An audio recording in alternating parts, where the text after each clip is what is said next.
Okay. Let me get this set up onto the YouTubes.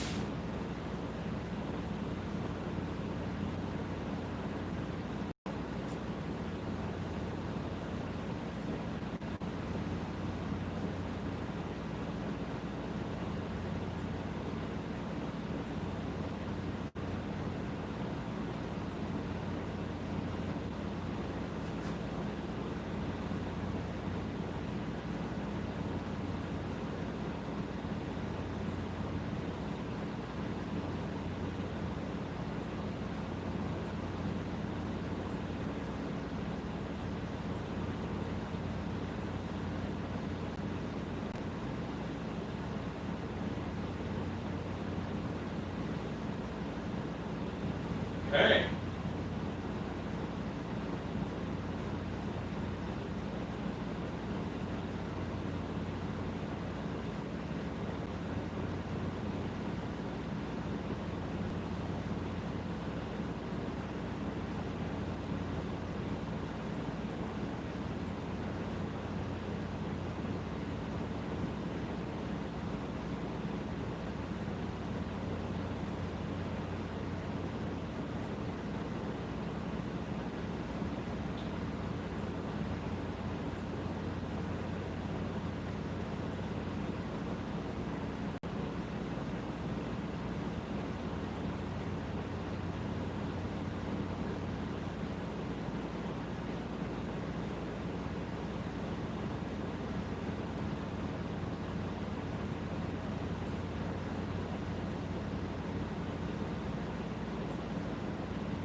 Live chat. Okay.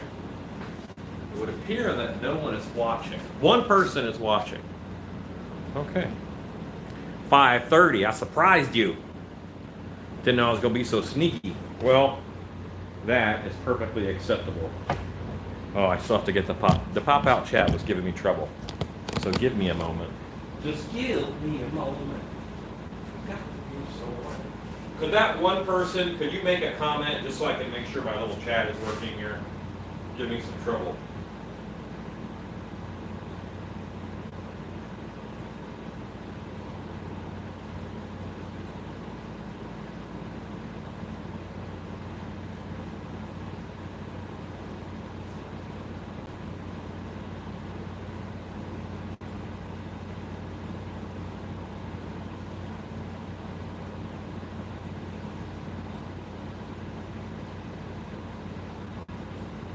Hey, Glenn. Hey.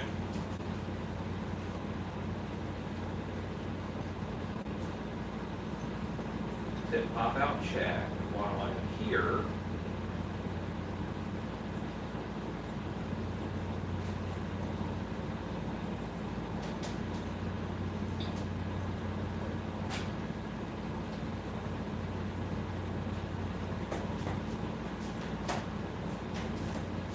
Very weird. Okay, Glenn. Well, currently I'm kind of prepping the shot anyway, so it's not too big of a deal.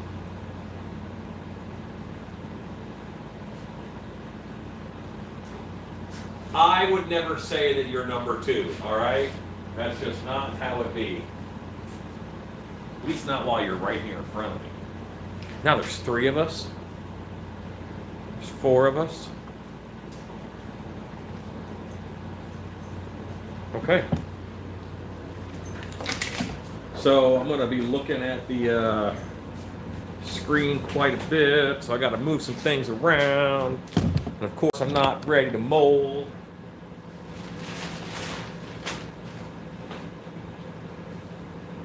This is my frost giant that I was working on the other day. I just posted pictures of him in the creepers page. He is almost done. I've got maybe another hour on it. This is the mold that Stacy made the other day. I have no doubt that it's going to be perfect. You know what? Why don't we work on that first? Hello, Stone Farmer. I'm on early, so you got me. I got to move a little closer. Hey, Realms, good to see you on, sir. I'm going to move a little closer to the monitor because I can't make the monitor expand for these eyeballs, and it is just me tonight.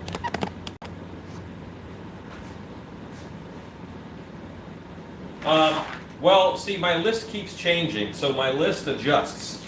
And Leech will go back on the list at some point. But if there's a priority or something, or if there is a order, the orders go on the list and they get priority, so they might bump something else off. This is the mold. This is the mold that Stacy made the other day, where I didn't even help at all. Which I think that's her first mold on her own, and she rocked it.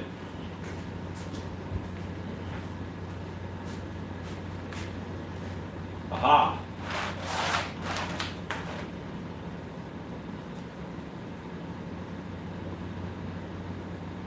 I'm saying aha to the California time.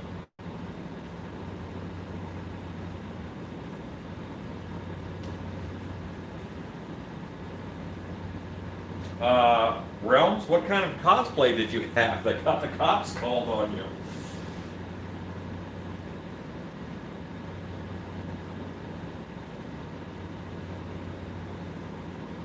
The good news is I live out in the country and no one would call the cops. They would just shoot you. That's how that works out here. And Texas. Don't forget the Texas part of that.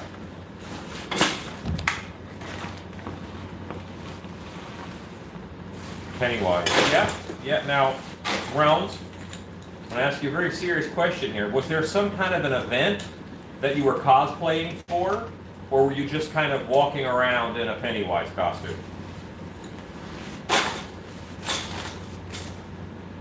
I'm curious to know that answer. Hello, Finn Godwolf.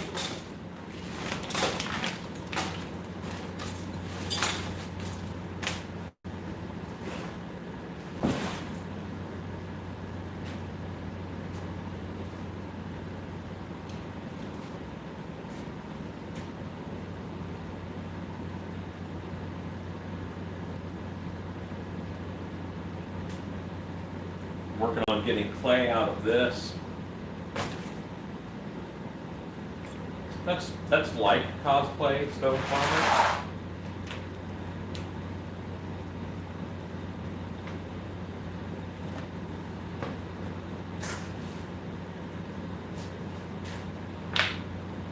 Okay, I gotta turn top chat off.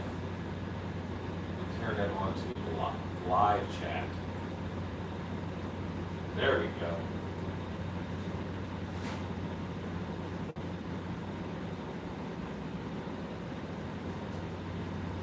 Okay, so you were just taking pictures of a costume. Got it. So how did it go? Hope it went well. With the police, I mean.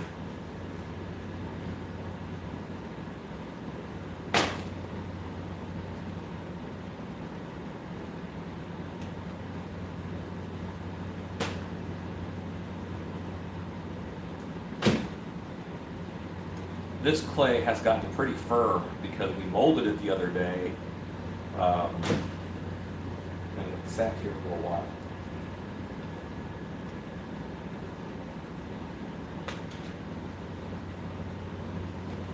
That's a cool way to get into it, Stone Farmer. That's not bad at all.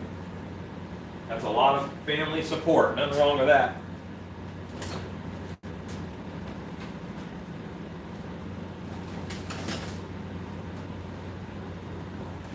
You know what I need in my shop? what I need is a butter knife. And I don't have a butter knife. But my wife has butter knives over at the house.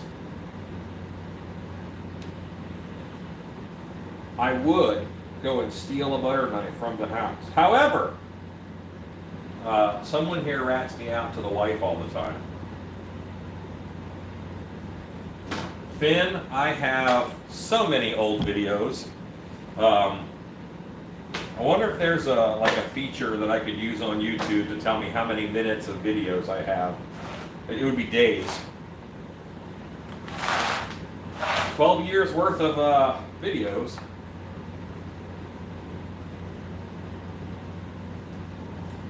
I need me some shoemaker elves. I would not mind that at all. Yeah, I don't have a butter knife. Like, I want a butter knife to stab in here and then pry this clay out. Like, I think that would be like one of the perfect tools for this. I don't have one. And yes, shop full of tools, but what you want isn't the thing that you have. That's just how it goes.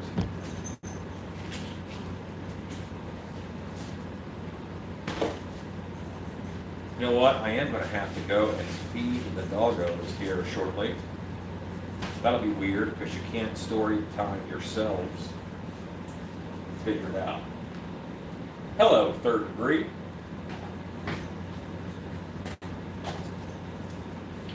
Your wife was entranced. It's good.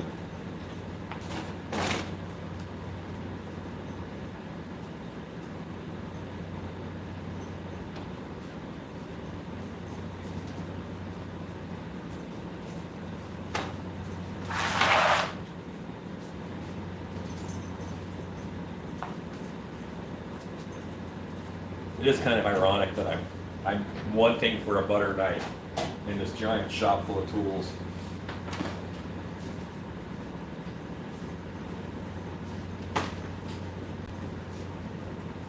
Good to see you on, Warren. Hope all is well, or as well as can be expected.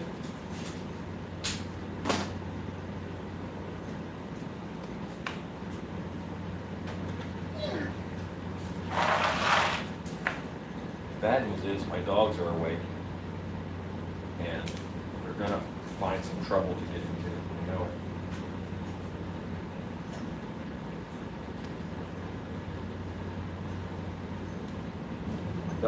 Dogs are awesome when they're sleeping.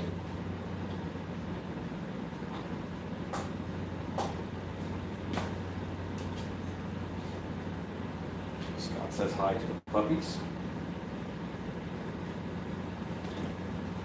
They must have wandered on camera.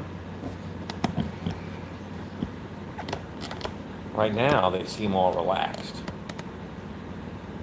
Boris, what are you eating? Boris, is that clay? You shouldn't eat clay, buddy.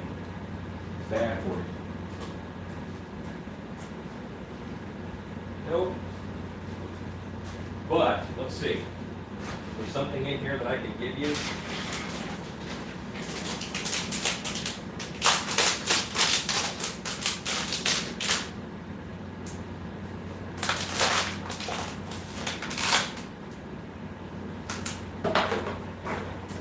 They love water bottles. They'll just chew on it and crunch on it.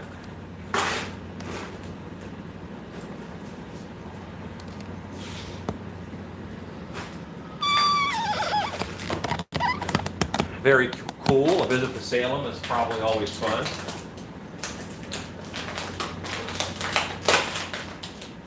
Yeah, 4.3 million views and 308 videos. That's a lot.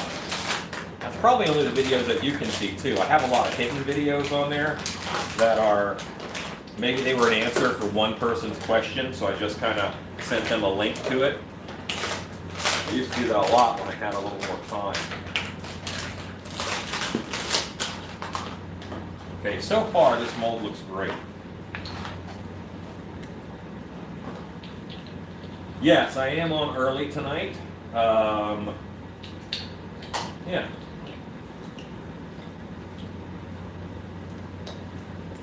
Again, the wife is at work. So why not? I was sculpting earlier today, and sometimes it's nice to just sit by myself and sculpt and watch bad horror movies or TV shows or whatever.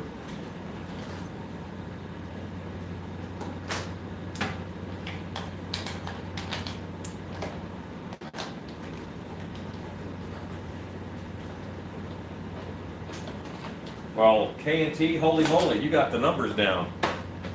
I average 12 videos a month. I work too hard. Like, that's a lot of videos. And yet I would think there'd be more. I feel like I want a lot.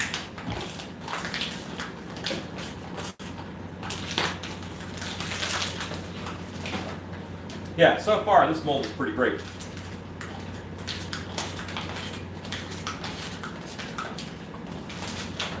See, that clay is coming out of there very cleanly. There's one air bubble over here. So there's some very little minor air bubbles, but it's all good stuff.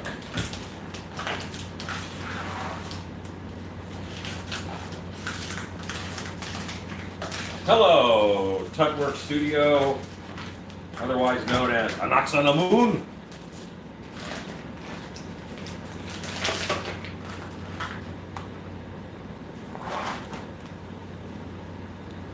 I'm very happy with the Frost Giant. Finn, that is B-O-R-I-S. If I say his name, he'll perk his head up. And I kind of want him to be focused on what he's doing. But yes, he is tearing it up. If you're here, it's very easy to tell the doggos apart. You can tell them apart because if their nose is in your butt, then it's Taurus. If the dog is wet, then it's Bella. If the dog is brown, then it's Cheney.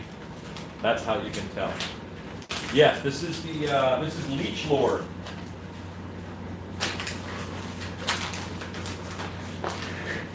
Okay, so right now, just so you guys know, Boris was eating clay, so I gave him the bottle. And now Cheney is playing the depressed card because I didn't give him anything. So now he gets a cardboard tube. Here you go, buddy. Cardboard tube. So yes, I do. I will take them. This is their classic. They hold it between their paws and they chew on it. There you go. Yes, Bella has a lot more white on her shoulders. That's very true. But now they both have something to destroy, and that makes them happy.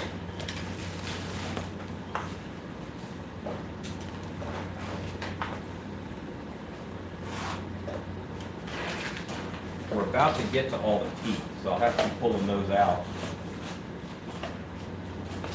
So far, the mold is good. Like so far, I see a couple little air bubbles, but that's pretty common.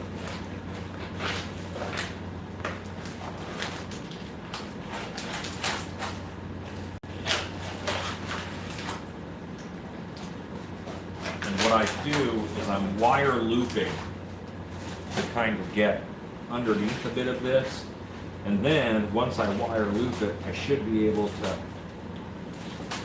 pry out good sized chunks because the wire loop destabilized it.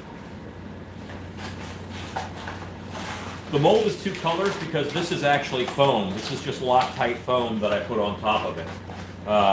This is plaster, but I want to level it off, but I don't want to add a bunch of weight. So I level it off now with Loctite foam, and that does pretty well.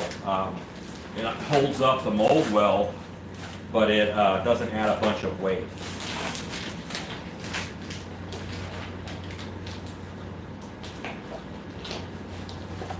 Very cool, Lanny. That's awesome.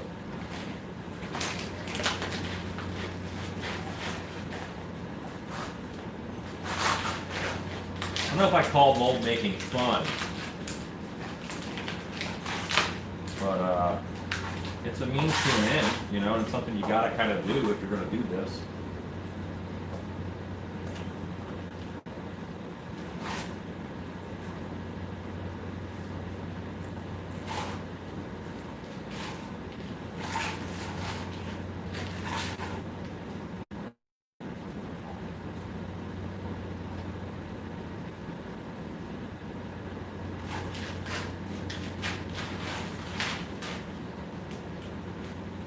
Anytime you can make a mold lighter but just as strong, I think you ought to do it. I don't say that someone is wrong if they're making molds differently than me, but you know, I used to make molds differently. My molds worked, but you know, let's make our lives easier.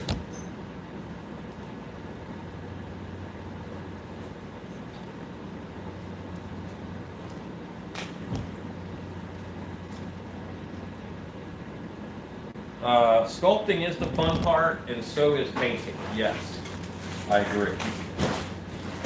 I will eventually have foot mold. Right now, I have this mold I'm trying to clean out. And isn't at that point, isn't it foot fungus? My kingdom for a butter knife, eh?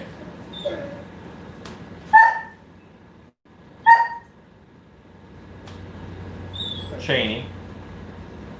What are you doing, bud? Eat your cardboard.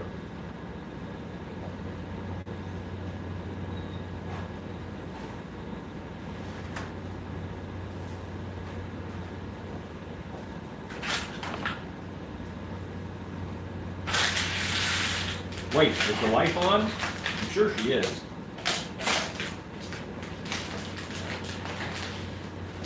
Yeah, isn't LEDs and adding light up eyes and stuff a lot of fun? It's also a nice way to do, you know, kind of thematically. If you pick like a color, at Dark Hour one year we put LED eyes in a lot of the animatronics. We did them all in purple, and it just looked really nice. And it unified all those props that some we made and some we bought from different places. It made them all Dark Hour, you know? So you're kind of storytelling by making that same LED choice over and over and over again.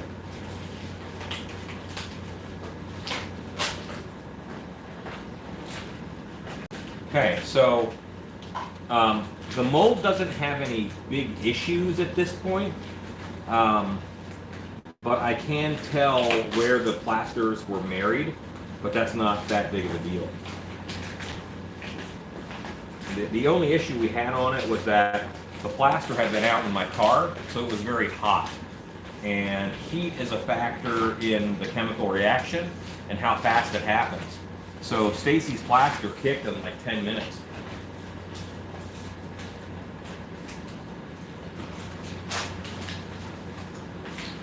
I am sorry that you guys haven't been getting notifications. I'm sorry. I don't even know if there's a place that you can complain to YouTube. I have no idea. Maybe there's a YouTube support. You could put in a ticket on it. I want you to be getting notifications. And you know what? I don't know that Stacy is here to share it into the Creepers group. If one of you guys want to share it onto the Stiltbeast Live Creepers, but decide here in chat who's going to share it. I don't want it being shared 6 times. You know, that would be a thing. Thanks, Michael. He's on it.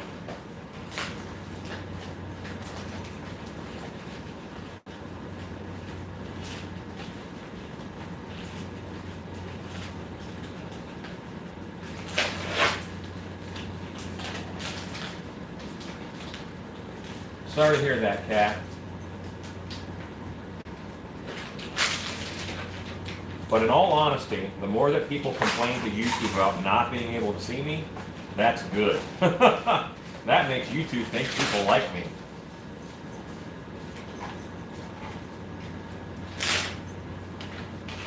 Okay.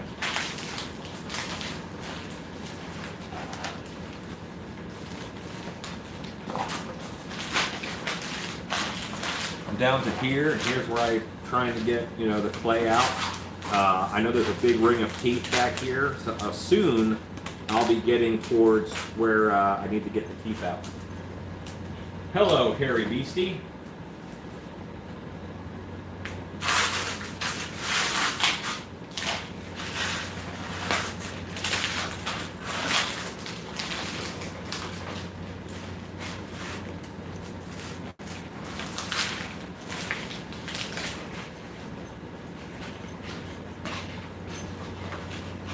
And I'm hitting right now, I'm hitting a lot of plastic tooth stubs. And those don't want to come out, you know, they don't come out the same way that clay does.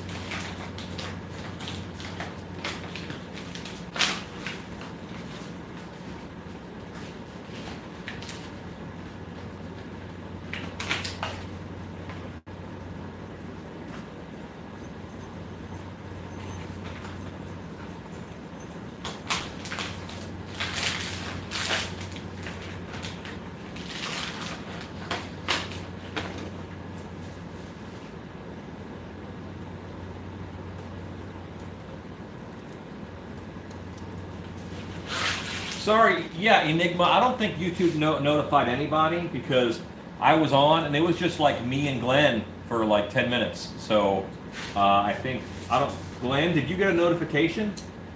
I don't know. Hello, Dalton.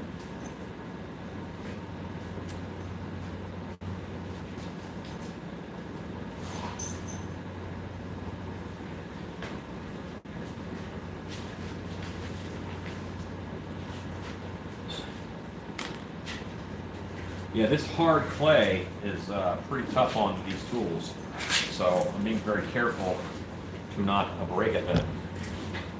I'm going to get a more sturdy tool out of the screwdriver drawer. Hello, Patrick Redding. Cheney, what you doing, buddy? Come here. Great, I called a dog, so I'm going to get 3.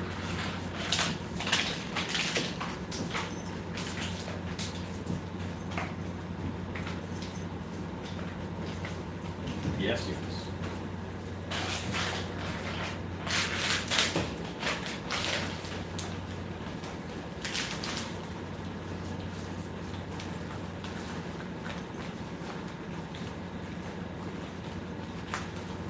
No, you cannot eat clay off the table. No.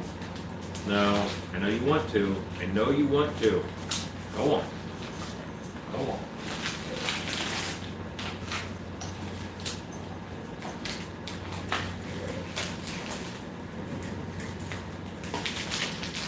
To squish them.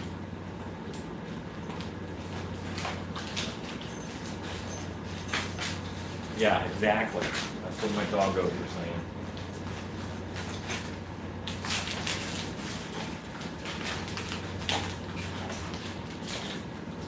And the clay gets harder. It's just not meant for this style, but for like loop tools. See, I bent my loop tool pretty good. It'll just bend right back. Happens to be brass wire.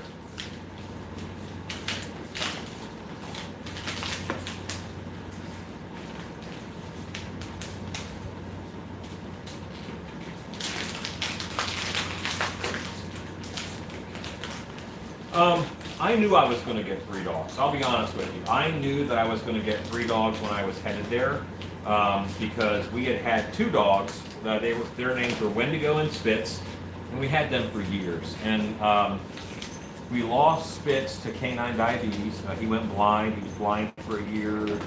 Shannon gave him shots for a year or 2, and then we lost him, and we had Wendigo for a couple years after we lost Spitz. My mind is bad with dates and times, so I don't really know how long. But she was lonely, and if we lose a dog for whatever reason, I don't want them to be lonely. So, and it didn't feel right to get puppies at that point in time. So, yeah. I have a backup dog. I want 2 dogs, and we have a backup dog in case something happens to a dog. Whether they get sick, whether, we are out in the country, there are predators, there's dog fights, there's all kinds of stuff. Now, we keep them safe inside of a fence, that shouldn't be a factor. But, someone leaves a gate open, God forbid, one gets hit by a car. It's terribly sad, but that's what you got to think about.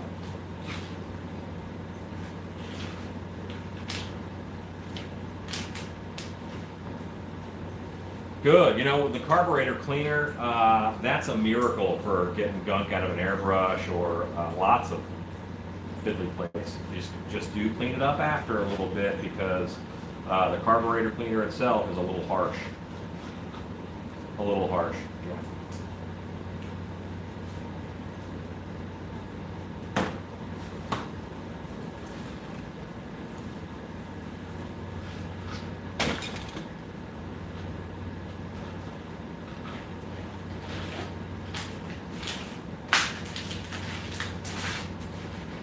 And it did happen.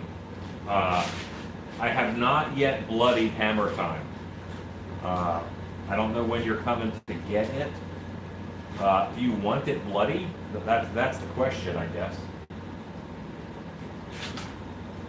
You probably do. You really wanted the bloody bear.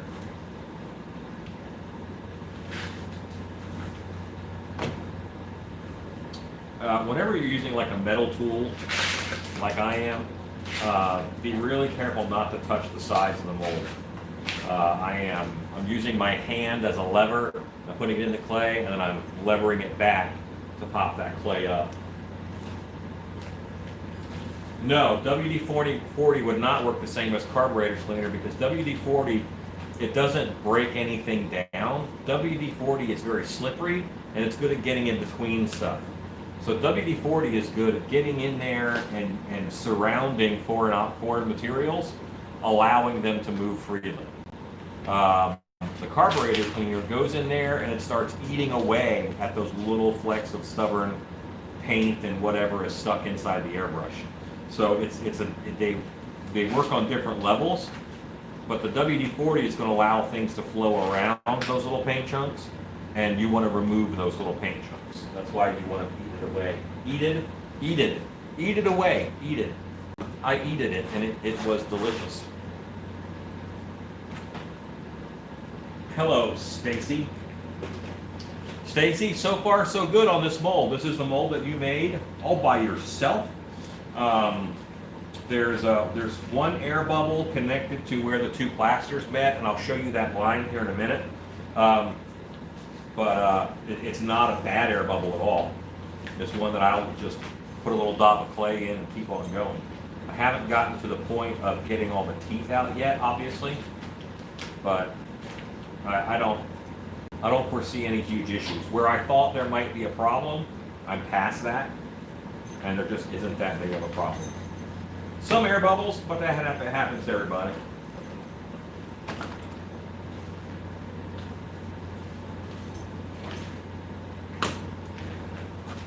So, Chad, I wanted to say something when you commented about your dyno, and you said, I can't, it's giving me trouble, I'm going to set it down for a few days and then come back to it. It would have been insensitive, surprise, I'm a little insensitive, but I really wanted to say, no, get on there and fix it. And that comes from a place of, if you ever want this to be your job one day, you won't have that choice. I don't get to be creative when I want to. I have to have creativity on tap and be able to turn it on and do my job until that job is done, and keep going and keep putting the energy that I need into me and into the project in order for it to work out. I think it would do you a service in the future to power through those situations. I'm not saying that your way is wrong. At this point in your life, I believe you're a hobbyist with it, so do it as a hobby. And if it's not fun, just take a step back and then get back to it. But one day, if you ever want this to be a thing or a side hustle or whatever, you might have to start powering through those. Just a recommendation, because you just have to be able to turn creativity on with a tap, turn it on, let the creativity flow, and then turn it off. A lot of creativity is the art of not listening to negativity that your mind creates. Our mind is good at creating everything, and it creates positivity and it creates negativity.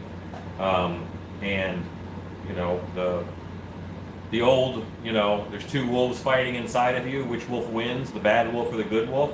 the one you feed. That's especially true creatively. Um, creativity is the art of not listening to your head's negative thoughts. The negative thoughts that, plague all creatives.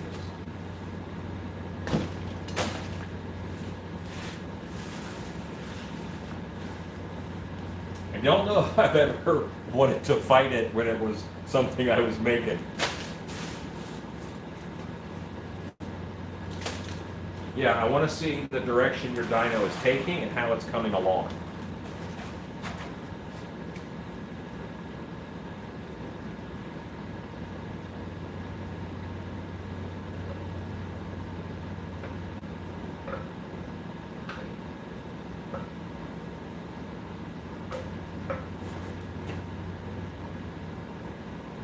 You might hear a little chipping sound. That's not the mold breaking. That is me hitting up against these teeth that are in here. I'm hitting the ends of the plastic teeth.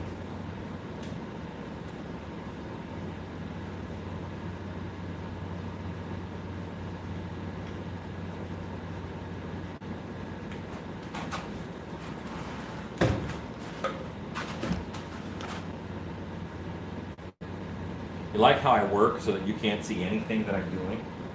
I'm terrible at this whole YouTube thing.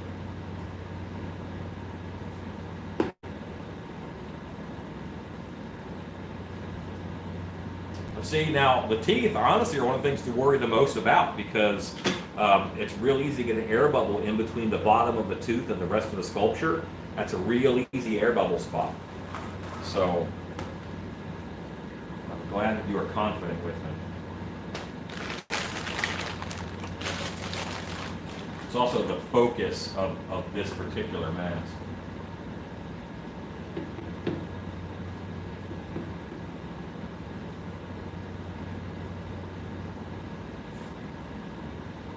Oh, I did give you a link.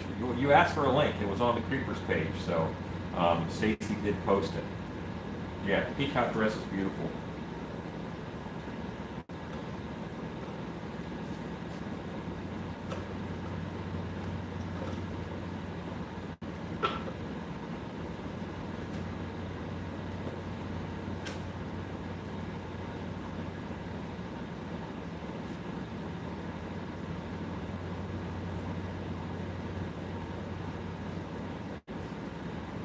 Hello, Horror Beauty FX.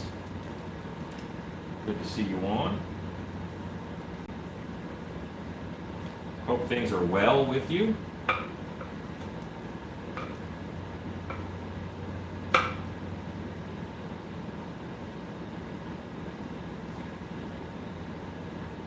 We're going to have a foot.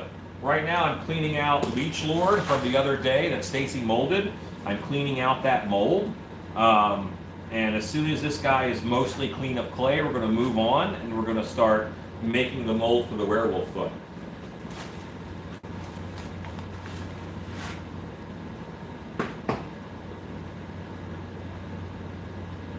That's why it was werewolf foot and friends.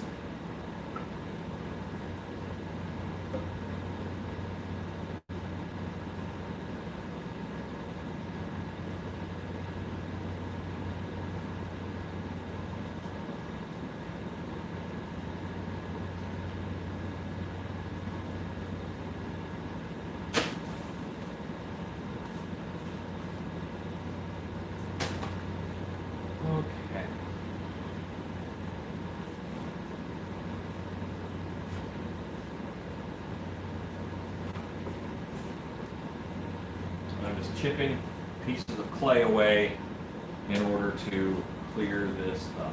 The frost giant is almost done.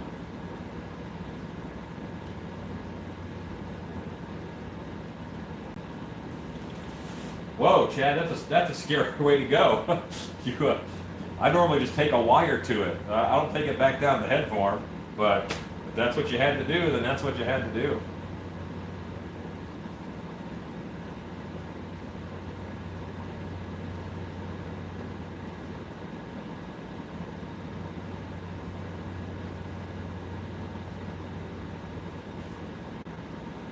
The frost giant is almost done. I can show you. Well, I posted some pictures on the Creepers page of the latest update on the frost giant. I was working on him today.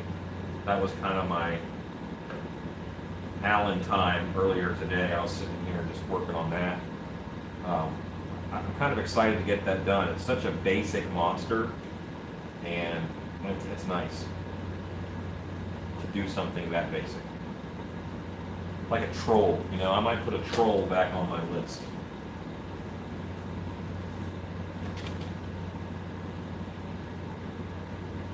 Oh, I will keep folks, I'll keep folks up to date. And Chad, keep going updates on your dino.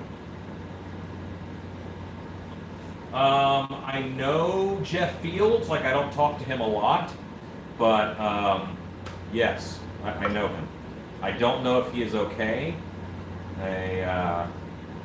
You're having trouble getting a hold of him, I understand. I can shoot him a message and ask for you if you'd like, and just see where he's at.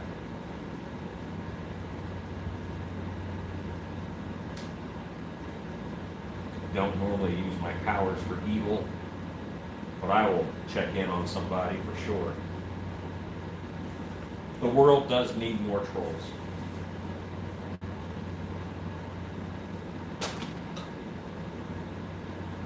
And there's a gag that I want to do at the Monster Museum that I used to do, and then, you know, one of those heads rotted and whatnot, and it was, we have this wall of trolls where there's a bunch of trolls together.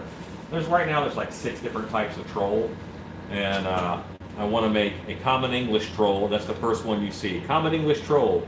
You know, it's got its plaque, it's whatever. And then, you know, you go down the line. The last one that you see is another common English troll, but its name tag says, "I told you they were common." That's the kind of stuff that I wants to do.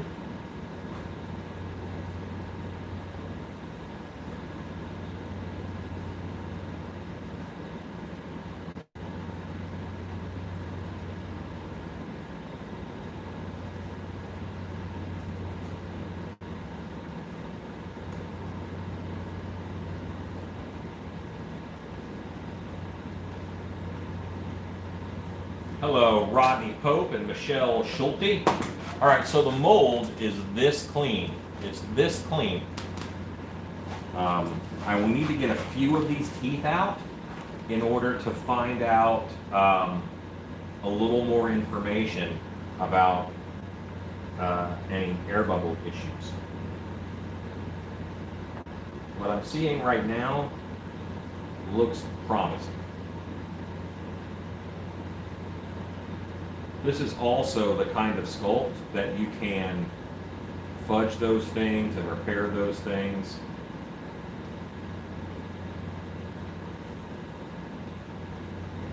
A little easier. You know, anything with crazy skin texture is you know, it's a little bit easier to hide repairs in there.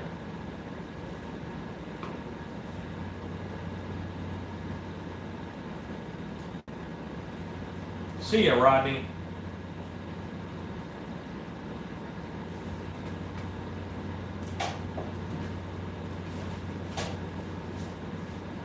Ooh, a gelatin video. How exciting.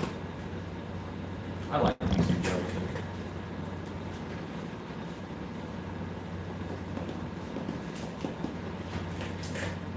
Okay.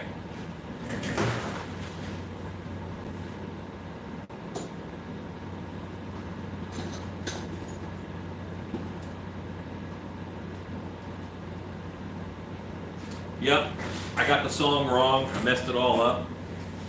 I thought they said dress like nobody's watching, so that explains my outfit today. Apparently it was dance.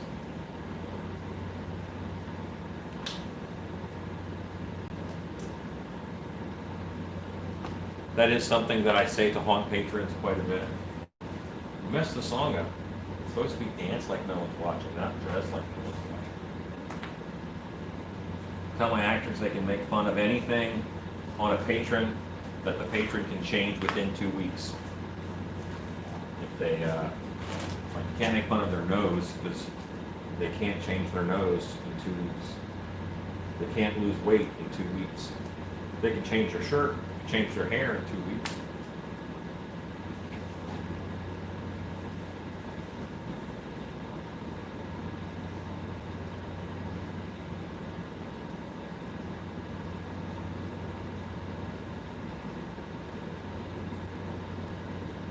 Hooray! Madeline, I'm very glad that that I was able to interrupt you. Well, Hugo, right now there's not a werewolf foot mold, but it's coming. This mold is actually leech lured from the other day, and I needed to clean it out and make that space. I'd like to pour it up here soon.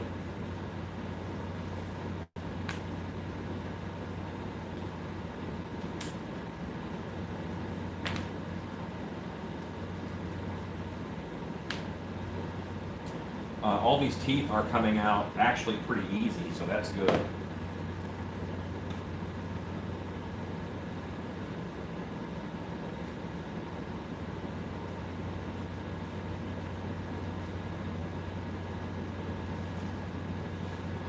Well, so the werewolf foot that I'm making tonight, that I'm molding, is a foot for a jumping still. And that's something that I'll offer with a fur covering for it, but it won't necessarily have it won't be a whole fursuit right off the bat.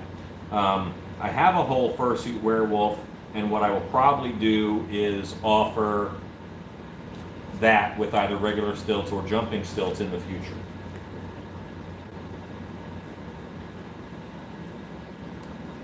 There's a lot of things that actually are not on the Stiltbee site yet, just because it's just the time isn't right for it. So yeah, whole werewolf costumes are not on the website, but one day they will be.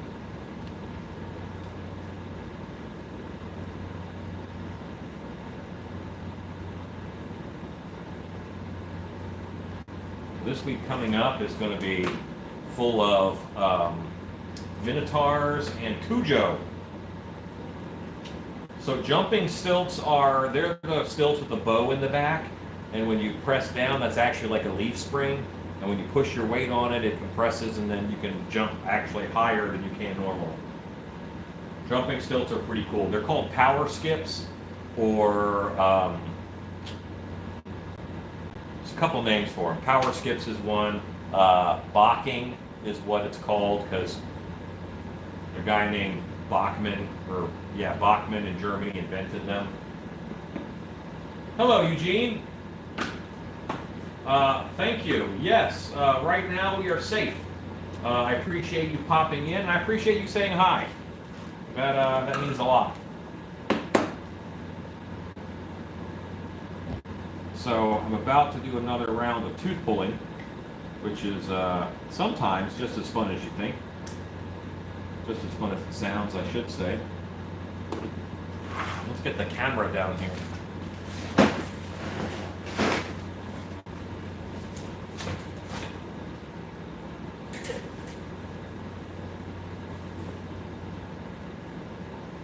Very interesting.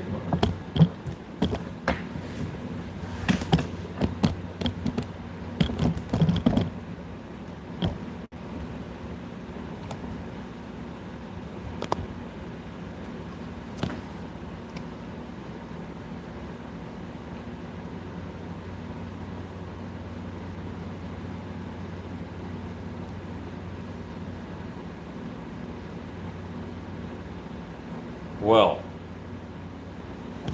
I just got a monster of a message from Stacy. I'll have to read it later.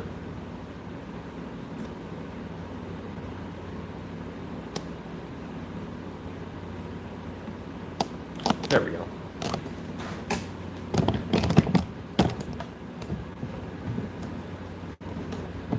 John C., I can see you. Yes. I haven't seen you comment before. Okay. Did I miss a John C. comment? Horror Beauty, you got a tech tip shout out on cobwebs. Okay.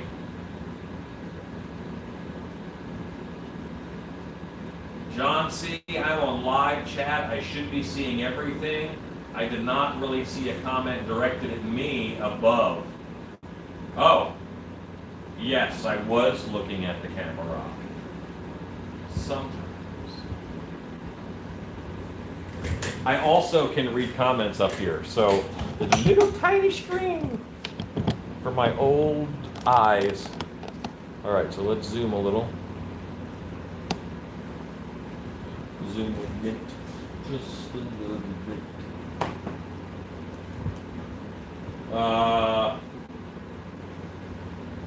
Stacy repeated a question. Repeating a question. John C. was making a joke. Yes, I get it now. It was hilarious. Sorry, yeah.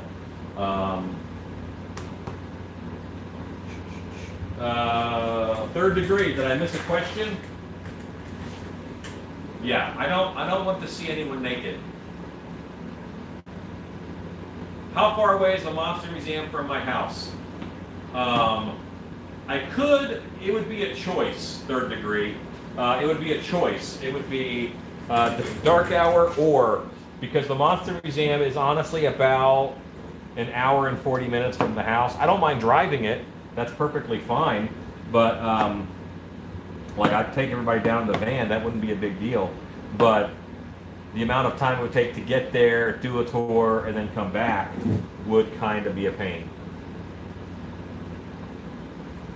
But, you know what? There's good. We could have lunch at a restaurant called the Catfish Plantation, which is a haunted restaurant in Waxahachie, Texas. You can look them up. That tooth wants to live there forever. Oh.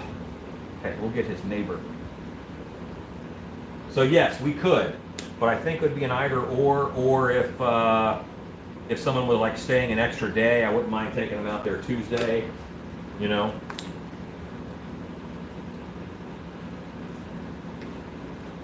Because Plano is 1 hour north, and that one is in there.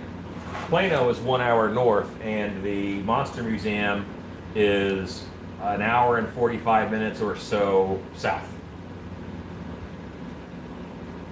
It would be a lot of driving.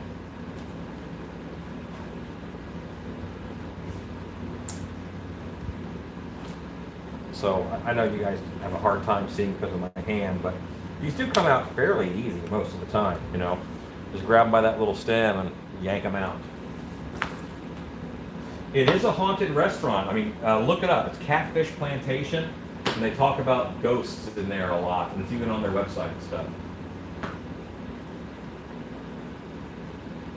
Oh, very cool. I'm so glad you made a witch's cabinet. That's awesome, Eugene. I love that. That's actually one of my favorite things that I made. And that is actually sitting in dark hour. It's in the show on the wall. And we hid a camera in it. We didn't really hide the camera very well, so. But yeah.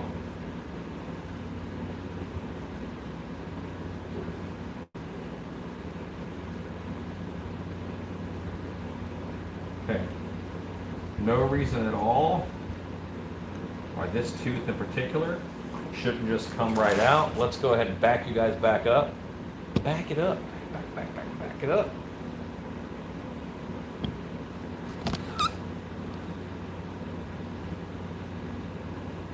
I never know when it's the right amount of zoom.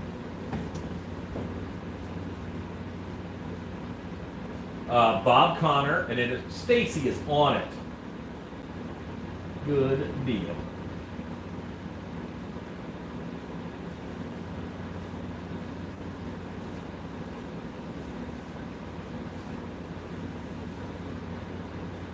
I would love to see it, Eugene. I would love to.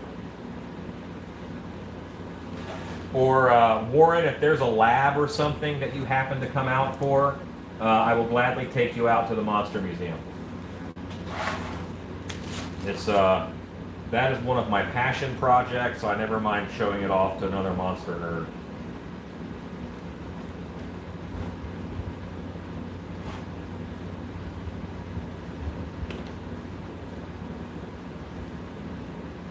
So this tooth is loose, but it's not coming out. So weird.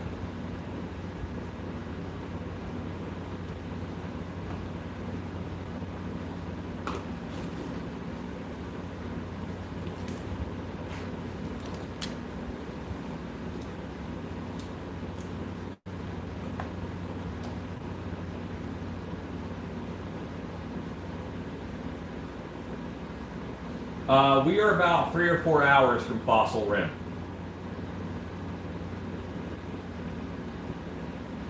I owe you a Coke. Well, luckily, I'm not a Lannister. I don't have to pay my debts and drink my debts.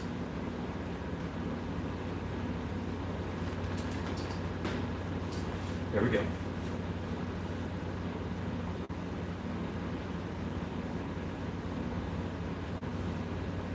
Yeah, that aesthetic is something that I enjoy too, horror beauty. I like old parchment is one of my favorite colors. You know, that old parchment with that glossy brown with it. And I just like that feel on stuff.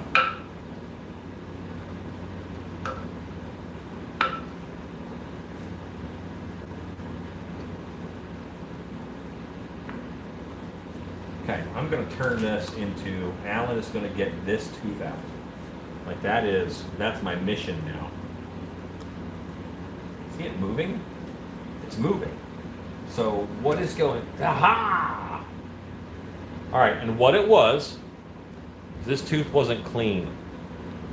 That little bit of liquid nails on it, okay, from an old project. This tooth wasn't clean. So that bump held into the mold because plaster went all around that, and it did not want to come out.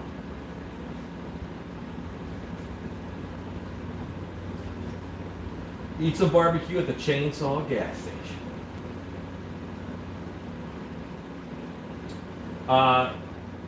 Yes, the Monster Museum is a it's inside of a Renaissance festival, and it is a attraction inside of the Ren Fair. It is $3 to get in once you're inside of the fair.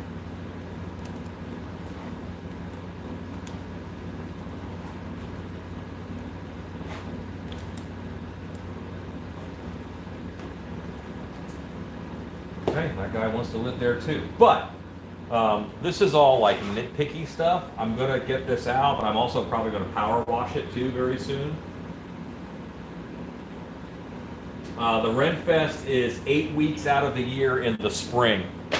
Because in Texas, that's the only time you want to be outside. That 8 weeks out of the year in the spring.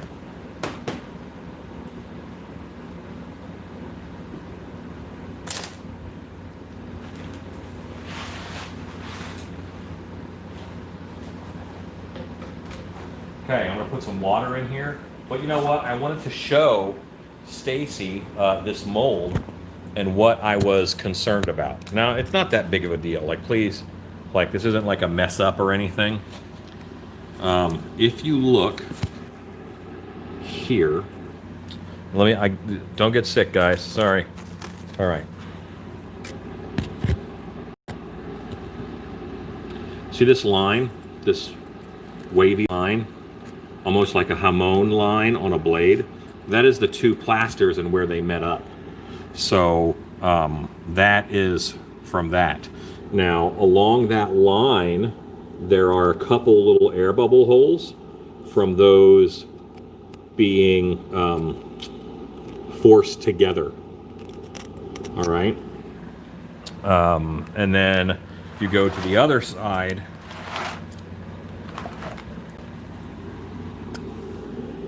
here is an air bubble. Again, it's not a problem. And this also had to do with where the two plasters met up. And if you look at the mold here, and this might help. Then again, it might not.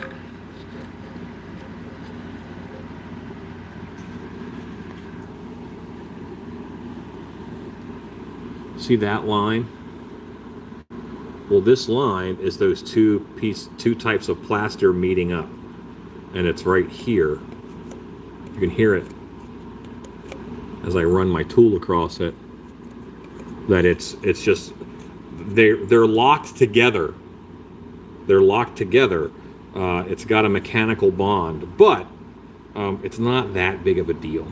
And this little stuff here, this was a crack because it was dry.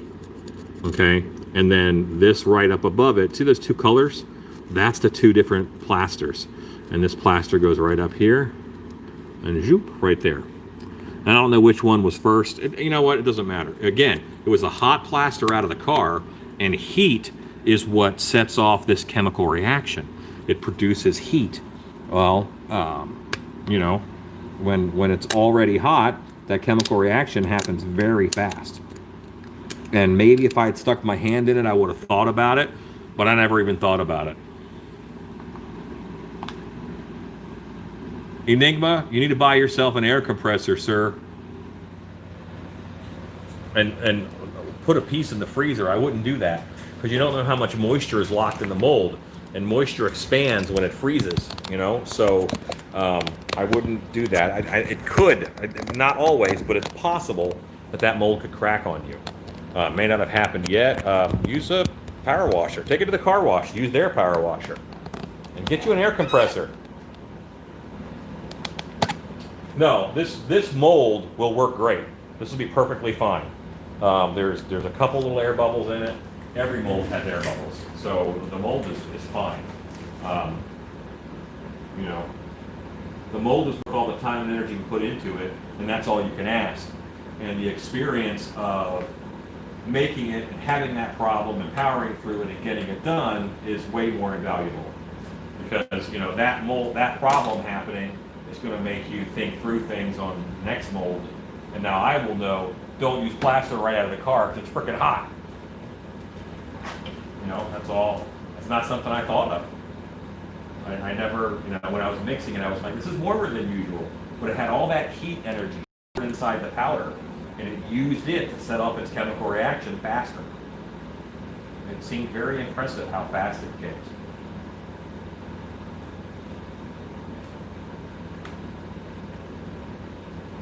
Yeah, this mold is great. See how I say I'm going to stop doing something that I don't?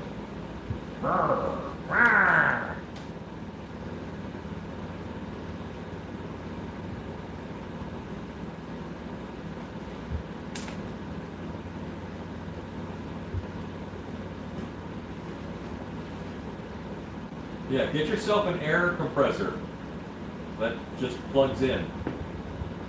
And you don't have to mess with the bottles. I don't like the bottles for a lot of reasons. But yes. All right, this mold goes away, and put some water in it so that you can think about what it's done. And you weren't talking about a mold when you said cool your clay. I kind of misunderstood. You're talking about sculpt. I get it now. And you use oil-based clay. Normally I use water-based clay, so that's not an issue.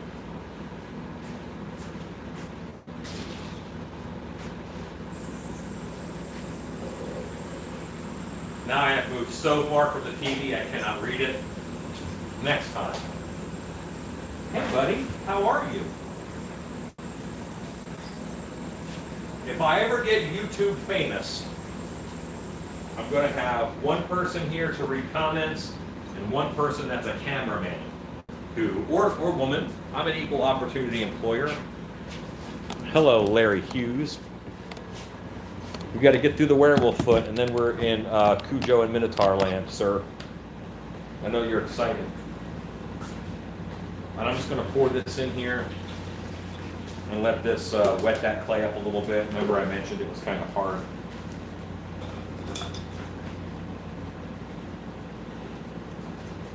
And you guys look over here for 30 seconds. Look at how, you know what, you guys can comment to yourselves about things on the big screen. You can watch your words come up because I have to tinkle.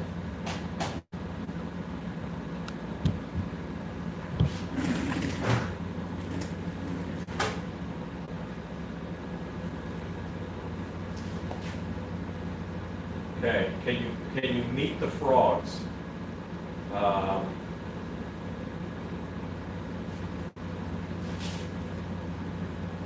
Okay, hold on.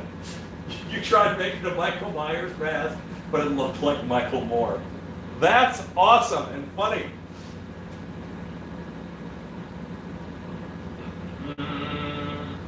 You know what? Practice. Sculpting is a skill. It just takes practicing. We're gonna get there, Kat. I'm gonna do Patreon at some point. I don't even know what Streamlabs is. Boy.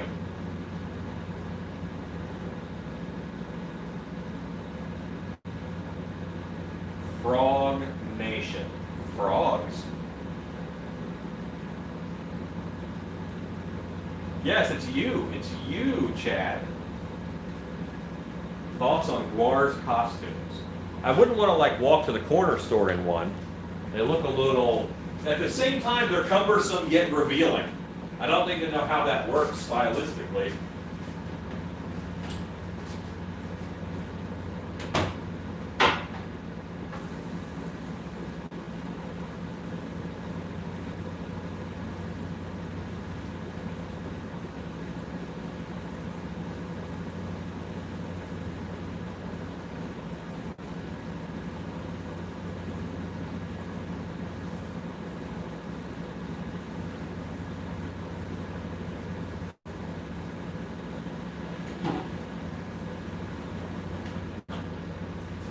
I did it.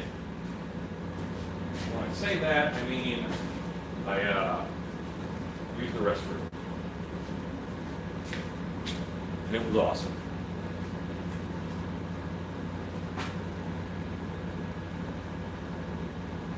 Okay, Streamlabs, that's good information. The bathroom frogs. That's what you meant. Okay, you wanted to see the frogs. Right now, my bathroom, I think it's kind of frogless.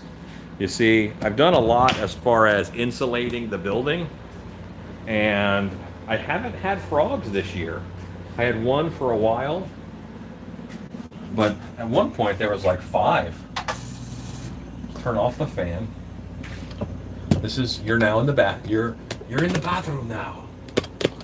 And yeah, there's art in here. This is, well, that's a turlet, you know. I don't see any frogs. Doesn't mean that there's not any, but this year I haven't really had a lot of froggos. Yeah, that's good. We're hanging out in the bathroom. It's kind of weird. This is the other side of the bathroom. So, proof, okay, that I never like stopped working. All right. You know, toilet. Easy reach of the toilet is the calendar that I can look at and reference dates and make notes, you know, so you can always be working no matter what you're doing at the time. Yeah. A lot of fun stuff in the bathroom.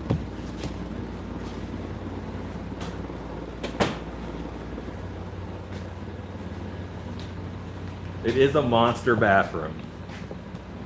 That mask is actually from Spirit Halloween. I'll pull that out and show you. It's Ben Cooper style. And I know why it's in the bathroom, but yeah. Anyway, it's Ben Cooper style. I like it. Well, it's a Wolfman, #1. And if you watch the video where I made the fall harvest scarecrow monster mask, I said this is for me, and I threw it over across the room. It's because this was in the bag. I purchased this. I would like you to give me all of your treats, please. Yes. Trick or treat.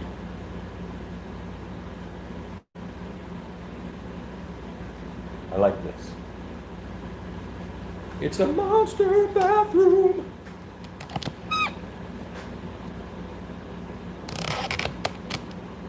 Yeah, and if you guys are new to the channel, okay, there's too much. Let me sum up. It's too much to explain. Let me sum up. In the shop, it used to be in the spring, frogs would come in and they would hang out in the bathroom. And they would like be on that shelf in the back there. And so the shop had frogs in the bathroom. And I think Shannon posted about it, my wife, online. I am very married, by the way. I'm the marriedest guy you know. Shannon posted about it. So the frogs had some fans, even though I relocated them as often as I could. We were hanging out in the bathroom for a while, Cat. It's fine. We're all adults.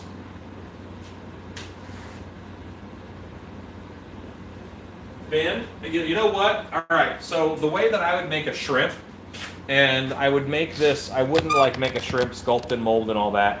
I would actually make it out of hot glue. Like, I know how, because you know how their legs are very peculiarly shaped. I would use my Silpat, and I would just hot glue the little legs out, let them dry, and I would hot glue his back pieces out, each little piece individually, and then glue them together so you had that scaled and scalloped back. The same way I do the teeth, I would do all the little teardrops on his tail. We could do it out of hot glue. I might order some orange hot glue and make it happen.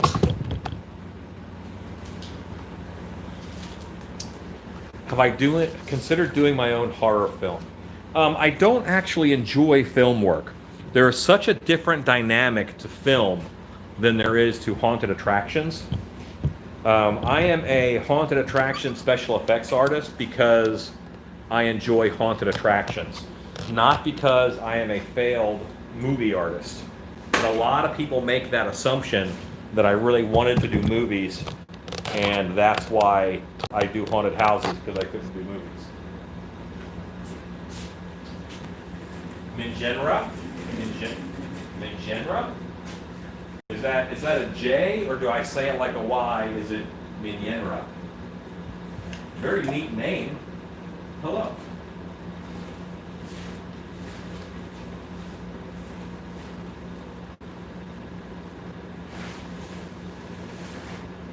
Yes. Each discipline has its own challenges. There are, when we make a monster for a haunted house, it can't always have a wire sticking out the back of it to, 3 guys running controls. You don't have the manpower to run it, and the guests are going to have, full vision. So it just has to be different, they have different concerns. And we're controlling the setting, honestly, a little more than a film is. A lot of times, a special effects artist for a movie, they know what they're making, but they don't know exactly how the director's going to shoot it unless they have amazing storyboards. So they have to make it fully detailed 360 in case it's close-ups, in case the monster, the director wants to shoot over his shoulder. If you didn't finish the back of the neck, that's going to show up. The same is kind of true for haunted houses, because you don't always know what the actor's going to do, but you could keep them in a dim room,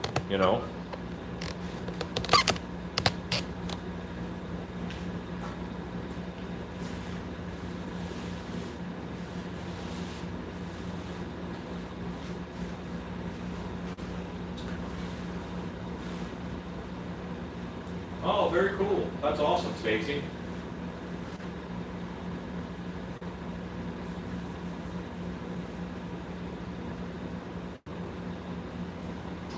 New Dogs, No Frogs, coincidence? Possibly, 1980.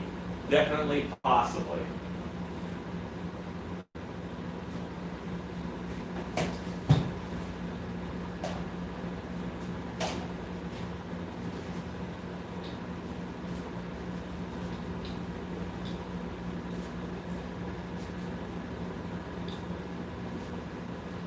Jen as in Jennifer and Ra as in Ray. So Min Genray. That's a neat name. Hello, Ross Riker.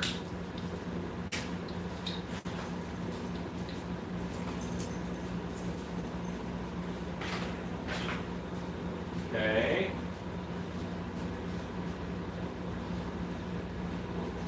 Yes, lots of Totos. Now the dogs will eat. Whole toads. I have seen all of them. The first one I saw do it was Bella, and I was completely disgusted. She saw a toad, she ran over, she grabbed it, and I said, Bella. And she did not spit it out. She whipped her head back, went, and ate the whole thing. Really gross. All right, so I'm going to clean this table off so that I can move the werewolf foot over and start.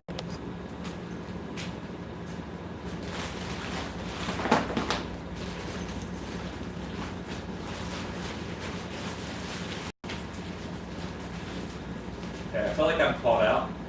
And again,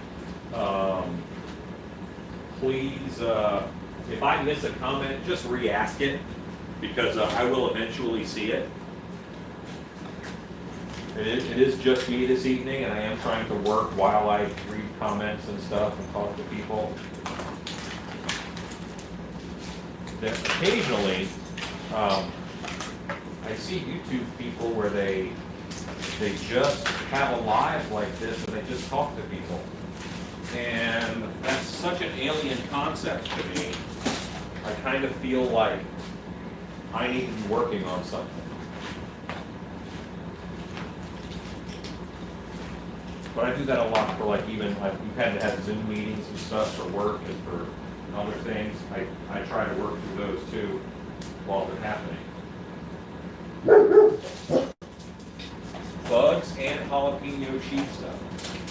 If you really loved your dog, you would put bugs inside of jalapeno cheese puffs, so that they really enjoyed their two favorite flavors. Flies are sky raisins, and bees are jalapeno sky raisins. That's dog speak. How will COVID affect the Ren fairs throughout the nation? Most are not opening. And right now, there is one in Texas, which is the Texas Renaissance Festival, and they're opening as usual, and they do 100,000 people in their season. And I just don't know how they can do it safely. Now, maybe because of COVID, only 50 or 60,000 will go. But I honestly think that more will go, because we have this inherent belief that the business is going to take care of us and care about our safety. In my experience, people are not good at social distancing. Especially when they get into a large group, they just forget to do it. But this year, most Ren fairs have not opened. And the late season fairs that are meant to open in September, October, like Texas Renaissance Festival, it all depends.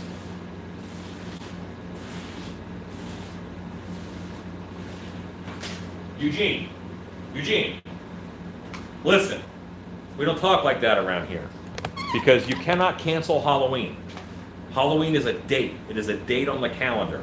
You can't say, we're not going to have October 31st of this year. We're not going to have it.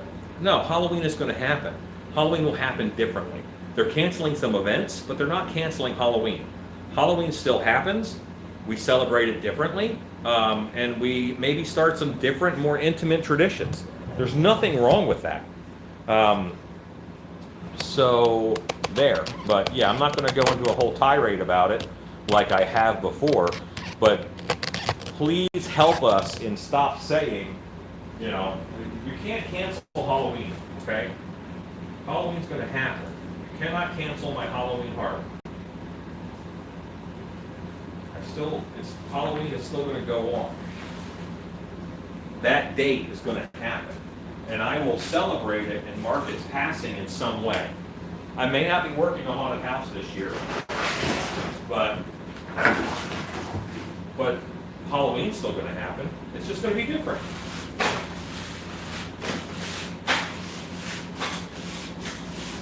What will I see this Halloween that I've never seen before, because I'm not doing the same thing that I always do? What will people think of for next year's haunted house, because they have more time to sit and think? Think about this, all right? There was a challenge on Face Off where all of the judges, they all competed. And I think it was like they were designing like chessboard monsters or whatever. And it was Neville and Glenn and I think V. And they all competed. And all of day one, Neville didn't do anything except design. Because he felt, being a judge, that the reason why most people failed at Face Off or got sent home was they rushed a bad design. So he didn't want to do that. He won. He won. Haunted houses should be better than ever next year when they can open, or for whatever show they're going to open for, because they have more time to design. What are we going to see? We've never had time to design. Because, oh my God, here it comes, get ready, get ready, get ready, get ready. Here it comes. Now we have a little bit of time to breathe and, reconsider how we do things. There's nothing wrong with that. It's hard, yes, it's not easy. It's not good in the same way that other things are bad and good, but it might be good for other reasons. We don't know until it happens. There has been there's been some environmental positives of all the shutting down, obviously.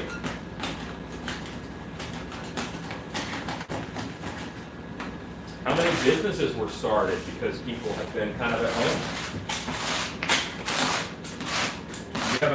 You have a possibility to do so. It's not bad if you don't. That's fine. But you have an opportunity. We have an opportunity to do Halloween differently. And I'm willing to bet there are traditions that start this year on Halloween that will carry over into the future. More intimate Halloween celebrations that are private or personal. There could be a personal explosion of Halloween. Halloween is normally something that you celebrate for someone else. Or you celebrate Halloween because you enjoy it, but you want everybody to see your costume. There's going to be some Halloween that happens for you and for your Halloween heart this year. It's important. It's okay that it's different.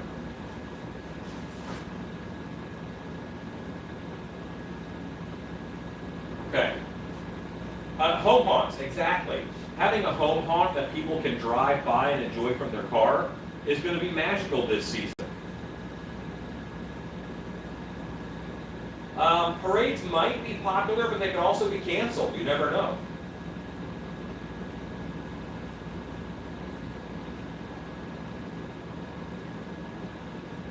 We don't really necessarily have those big cane toads that are poisonous for dogs. We don't necessarily have those. We're about to make them old, Gregory.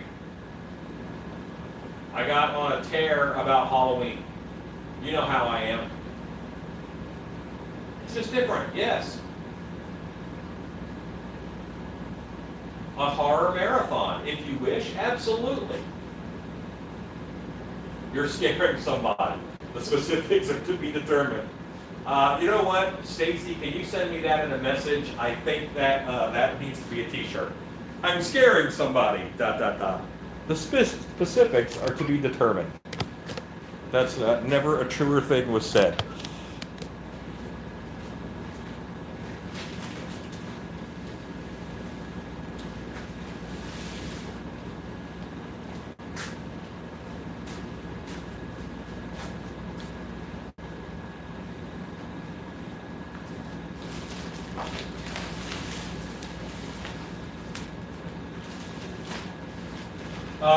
Yes, that t-shirt is coming. Frankly, I've had a hard time with the design on it. I just want to make sure it's right. It's one of those things where I spend so long making sure it's right that I may miss the moment, which is pretty rare for me, if you guys know me. Looks like our mold wall survived. Obviously a couple of days, that's good. Now we have some mold wall repair to do. Just where the clay was kind of pushed together, it split apart.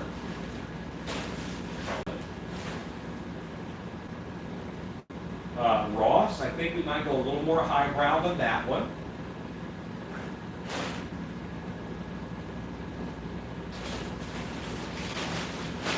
Finn, I used to make all those exhibits for the Ren Fair Dungeons.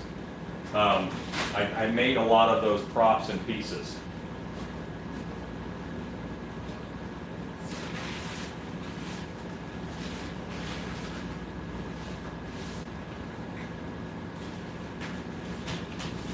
Okay.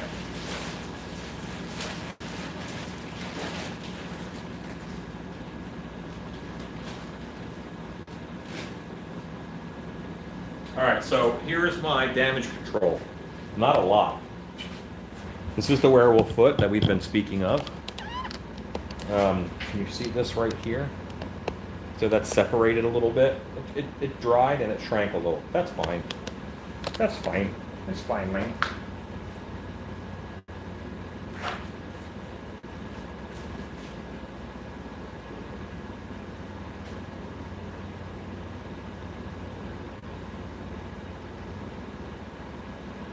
Yes, larger front yard display. Excellent.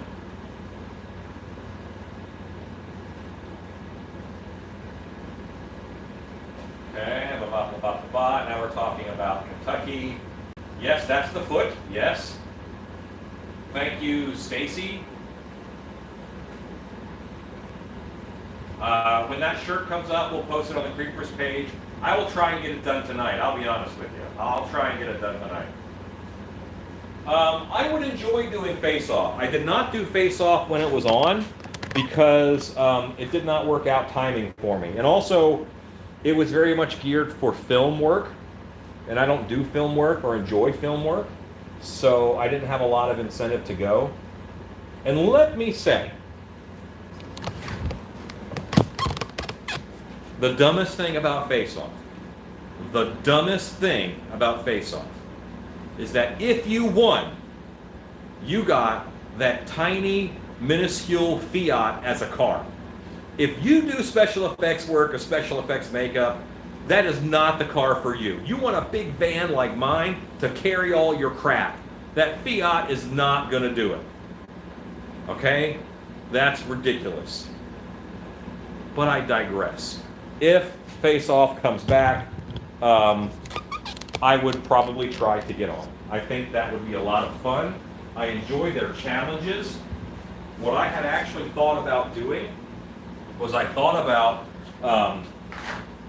trying to find out what watch the episode and then film a YouTube series about me doing that challenge in a week before the next episode. And, doing the same thing that they did. Now, granted, I wouldn't be judged in the same way, but I think it would be a lot of fun. It would also be very expensive, but that was one of the things that held me back a little bit on the last season. Okay, now that one is fixed. I got one over. I got a few of these. No, that is not the vehicle for special effects. Yeah, the car was so tiny, and you need a ton of crap. Whenever makeup artists get together, the first thing that we do is we look at each other's toolboxes that they carry around to see, okay, how are they doing it? And a lot of them have big rolling carts that fold out, and no way, not in a Fiat. And you might have 4 or 5 of those depending upon what you're doing. Mostly when I'm traveling with makeup stuff, it's airbrush gigs for haunts, and I'm teaching classes, so I don't even need that much. But yeah, still not a Fiat. Yes, I would be a big guy in a little car. Exactly.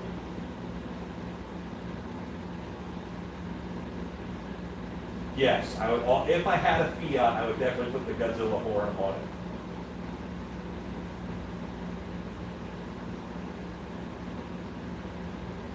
Boo to those who are scared to do it. Now, 1980, I can't like jump right on that because the virus is real, and I can't support anything that says, you know, you're just scared. No, no. The virus is actually killing people. Here in Texas, with a lot of deaths in our area, and I know people who have died. So, yeah, be scared, but act appropriately. You know, be safe. It's okay to be scared, just be safe.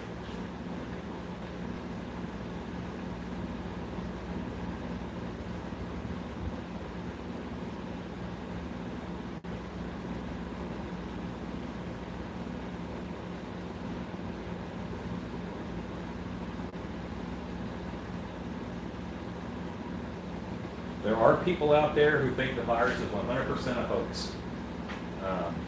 I can't agree with that. But I also don't want to talk about it. So look at this werewolf foot. And look at all the wrinkles on that knee. That is the most polarizing thing about this sculpture. Some people like knee wrinkles, some people don't like knee wrinkles. But also because this is going to be in latex and this is a flex point, they're going to accordion a little bit. So I don't like it.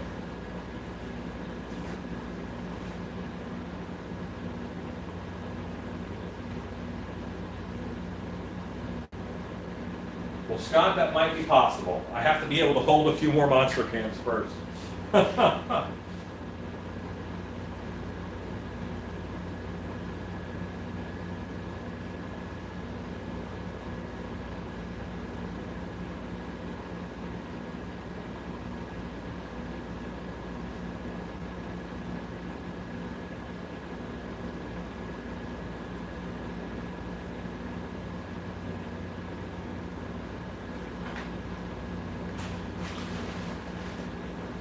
I think you could do Monster Camp Face Off in like a different style where everybody pays to do it, you know, but you have to have 6 people, and if you win, then you get your money back for the class. I think that would be cool.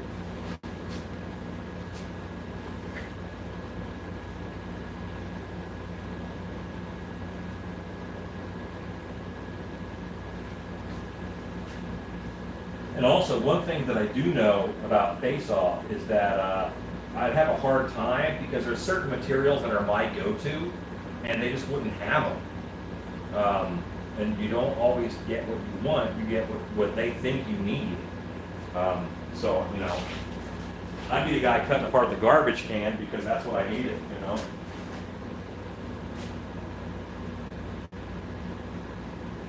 Hello, big dog. Good to see you on. I started a little bit early today, and I think I'm going to get through the front of this mold before I sign off tonight.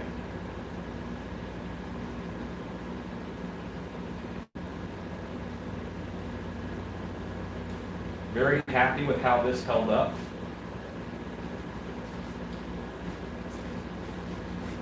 While I'm here, I'm going to hit this with Pledge.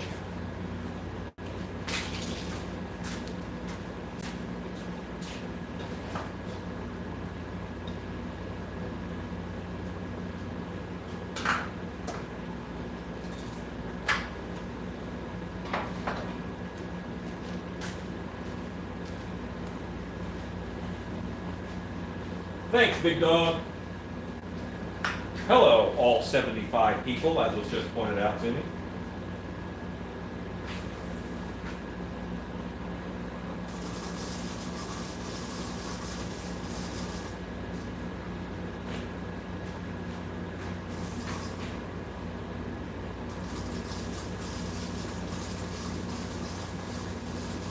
So the hard part about this mold is going to be all this under here that I'm going to be fighting gravity to make it stick.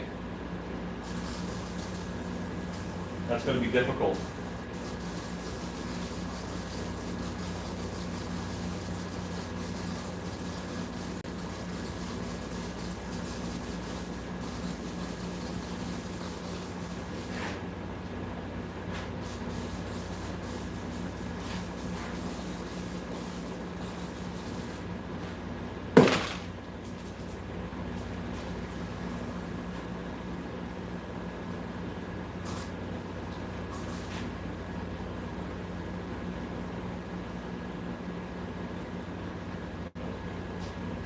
Stacy, yes, I probably would.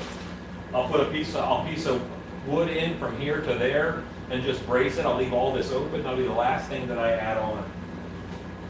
But also I'm going to put the wood I put on will be a flat board so that I can lay it on that when I'm pouring it up.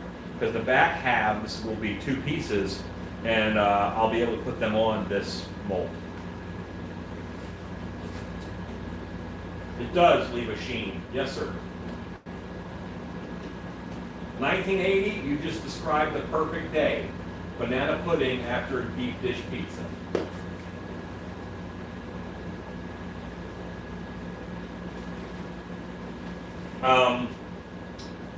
It's possible that I could rock it back, but I honestly don't think that I need to. And then I would have to move it again. Okay, so what he's saying is that I could flip it onto its back, onto this board here, and mold it with this facing up. I probably could do that. The hard part with that then is I would have to flip it back over in order to, I've got to flip it back over in order to mold this half, because then this would be completely upside down the whole way. And in doing that, this whole piece of the mold, it's not held on by anything aside from a vacuum. It could just fall off. So you don't want to move something while it's being molded. So just doing it upright like this, I can get to everything I need to. This is just a little bit trickier.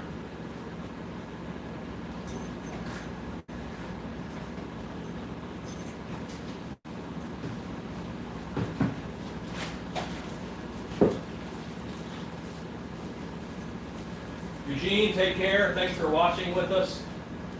Everything with the Code Zero. Here's what's going to happen in the next couple minutes, all right? I'm going to mix up a bowl of plaster, and while that is sitting for that 2-minute time period, I'm going to go feed the doggos. So you'll be alone for about between 2 and 4 minutes. Please, someone stay on chat and tell people, hey, he has not abandoned us. He had to feed his dogs because he wants to be a good dad.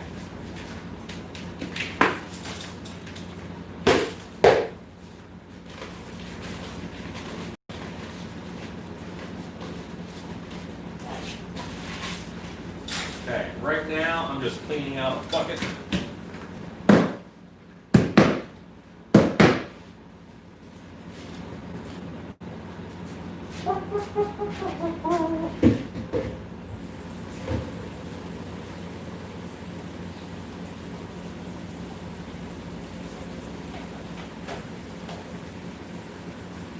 This is probably about 1.5 of a mask mold. Just this half of the foot.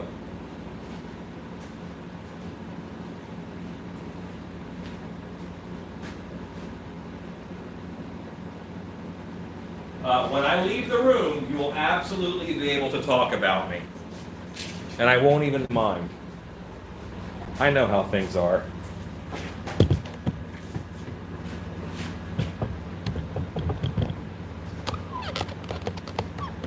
Cool.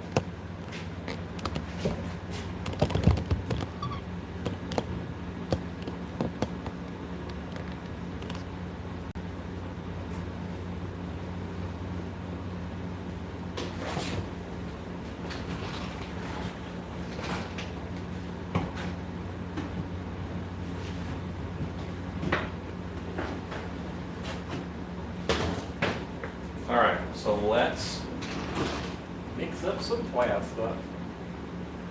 Why is this here? This little cup is garbage. This is the cups that you want for mixing plastic. This is Ultra Cal 30 for anybody who cares to know. Some plaster that I used to know.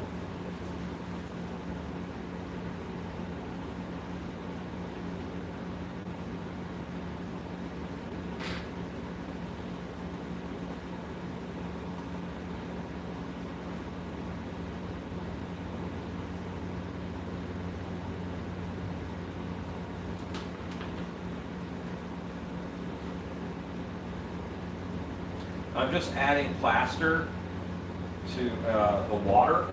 You always add powder to water, never water to powder.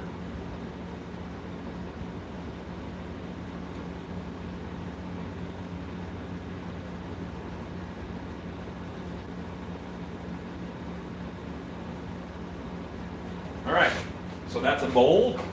Now I'm gonna leave. I'm gonna feed the doggos, and as soon as I get back, we will start applying. So you guys hang out and make sure nothing terrible happens. I'll be right back. I gotta feed the doggos. Yes. As close to moments as I can make it.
Most boring live stream ever.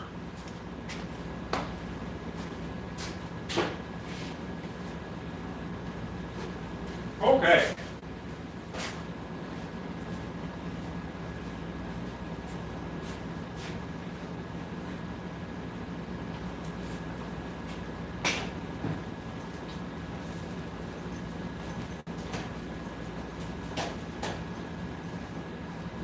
Shannon's already on to me about doing more ghost stories, like ending one night a week with ghost stories. So that might happen.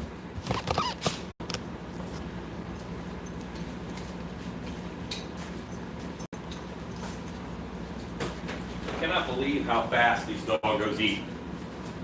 They can tear it up. Something fell.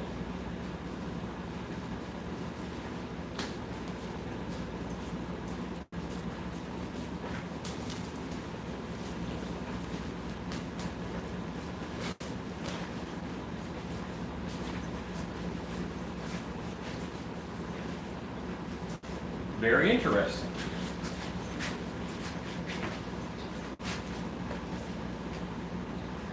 Oh, we don't talk about the grandpa sob story. Okay, so my plaster is a little thicker than I want it to be. So it's going to get a little bit of soda.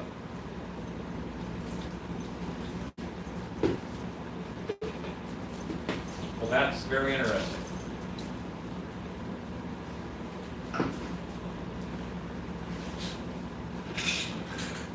Spray paint cans, mostly full.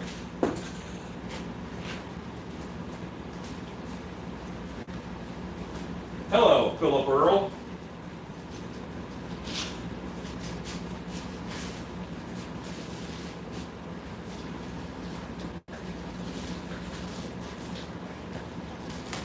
Okay.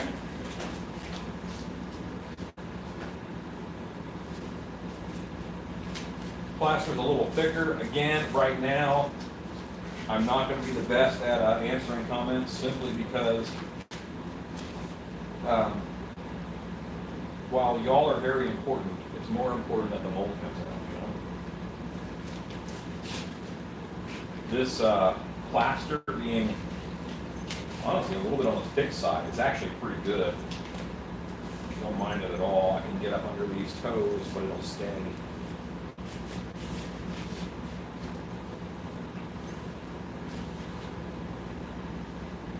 Getting up under things is the hard part sometimes.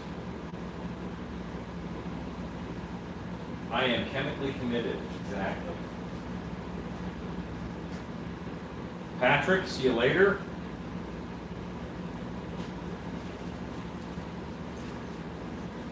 Coke Zero does. Contrary to vicious rumors that went around a few years ago, Coke Zero is mostly water. The whole vicious rumor that soda doesn't hydrate you. Of course it does. It's mostly water. Hello.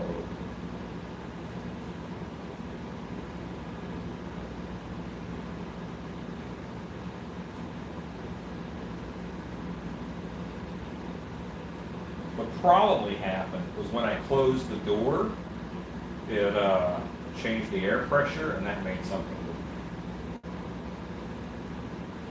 I hear you. I understand that the can fell.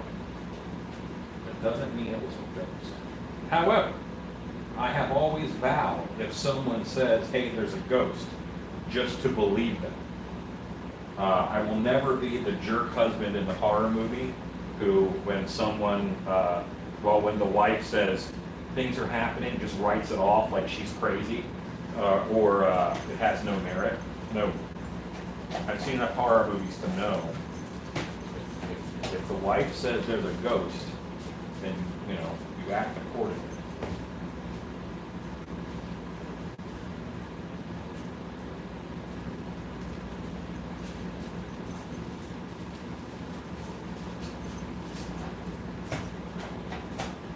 Didn't the Coke lawsuit teach you anything? that all the mice do when they get in the can is get eaten up by the acid. They, because I think it was Mountain Dew who won a lawsuit. They won a lawsuit because the bottle was, with the date from the factory, it tells us when it was bottled. And if the mouse was really in Mountain Dew that long, trapped in a can or bottle, then the acid in the soda would have eaten it away. Which doesn't, to me, say a lot of positive things about the product. And Stacy, I have just trashed a good, healthy portion of a bowl of plaster. So there you go. See how much died in my bucket? It's just too thin for me to spread on now. Now, I had to leave, and this is okay. I could pack it around some places, but it happens sometimes. Also, I used your old bucket, so the fact that there was plaster chips on the outside also sped it up. You got to watch out for that too. Use clean water and a clean bucket to get the most possible working time.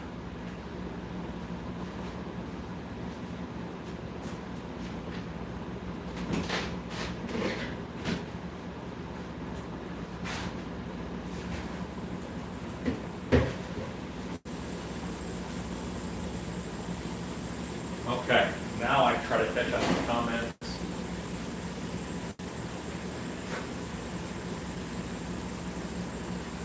Run to the garage and hide under the chips.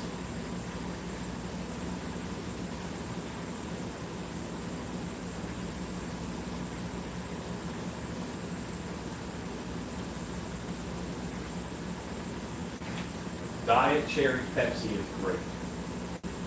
You're allowed to like what you want. And you can comment whatever you will.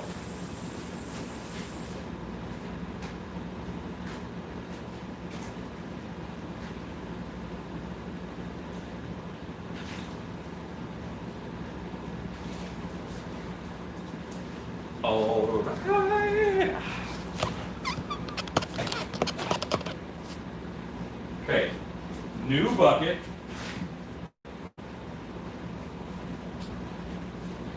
Phil, that's going out there and, what was that sound out in the dark? Let's go check it out. That's solid white people stuff, by the way. White people do that.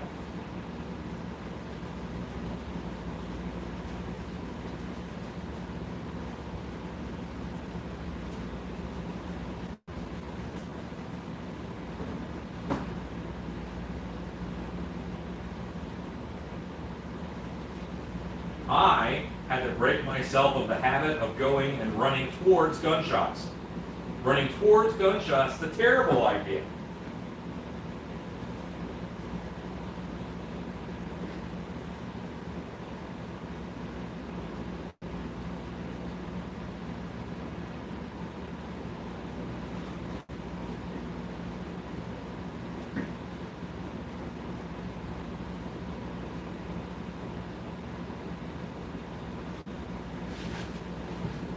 Okay.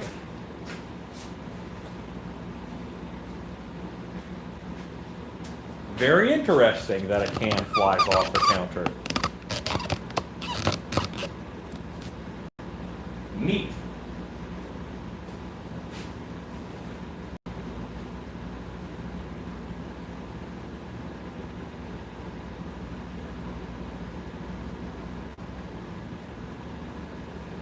So I ran towards gunfire because I wanted to see what was going on, of course.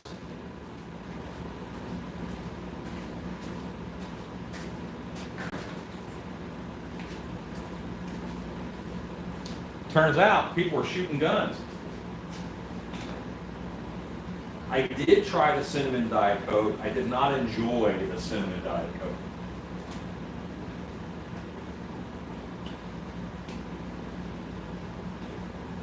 Yeah, we had a lot of internet people all staring at, you were willing something to happen, so something happened. This is a big drip on it. I'm just going to pull that off. It could make air bubbles if I tried to paint around it, so.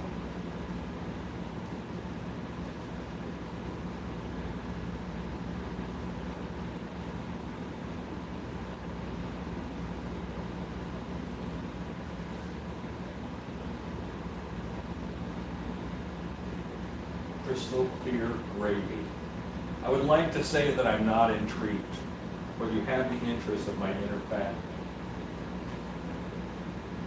And sadly, my outer fat man.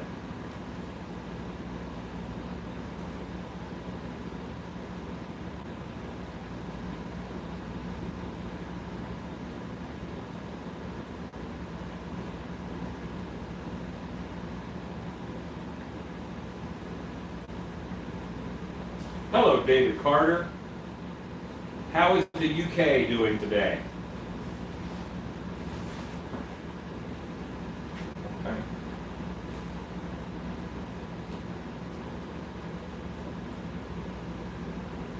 Have a little spot where the plaster might not get into if I don't agitate it, so I'm agitating it, making sure it gets down in there in those toe holes.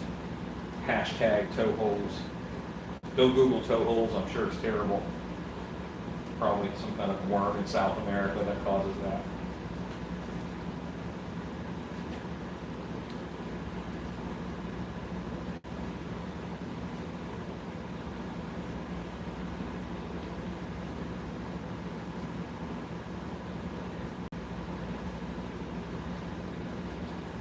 Hashtag toe holes. 2 a.m. and windy. Sounds beautiful.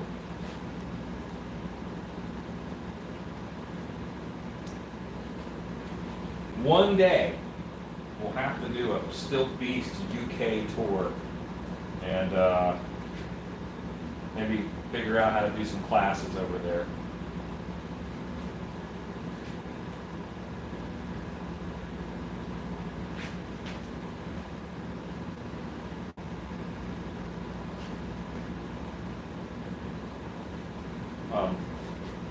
Philip, why are you talking weird to my something that I missed? Big Dog is giving a bourbon recipe. Wonderful.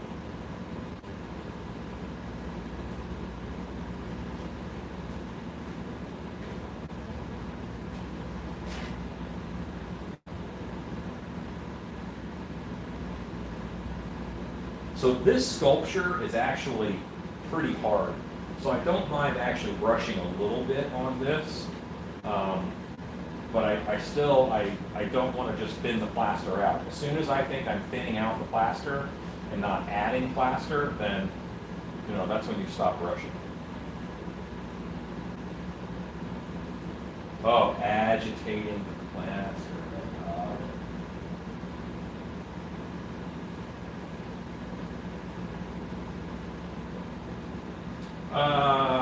Kat, there are inherent differences between men and women.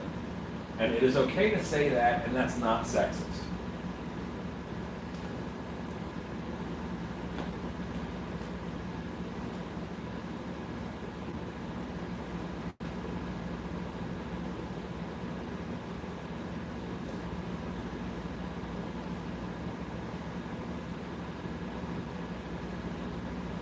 Granted, I'm a middle-aged white man, so I have an inherent danger of many things that I say being or becoming sexist in some way or another. And yet, I still speak. I'm a fool. Well, you guys won't get over this whole can thing. I'm going to have to go back and watch that video at some point. If there's a ghost in here, they did it to keep you guys from talking about me. Because that was your other plan. Now you're talking about the ghost.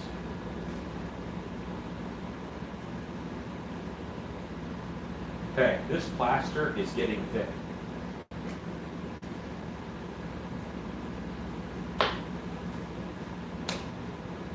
But now I have coverage. I'm not worried about air bubbles. So I can just start building it up by hand like you do.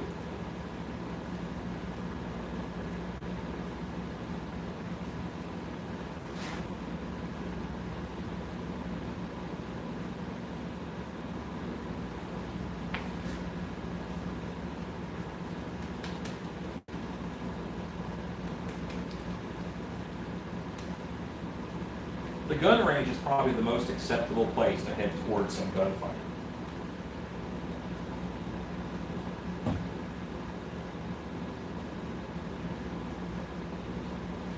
Well, I mean, after this bucket, I actually am starting to think that this plaster is also a little bit old. I bought the last 4 bags that Biddy had, which means that I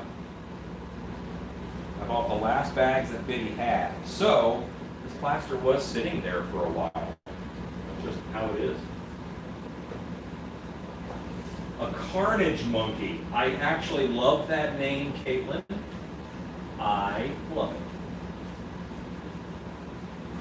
And some of you do get paid to run towards gunfire. Yes, very true.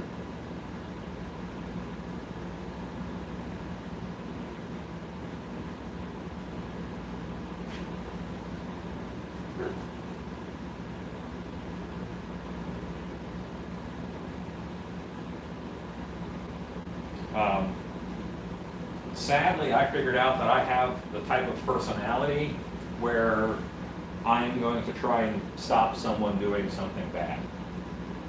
I don't. That has actually caused me a good deal of distress as I figure that out and reconcile with that.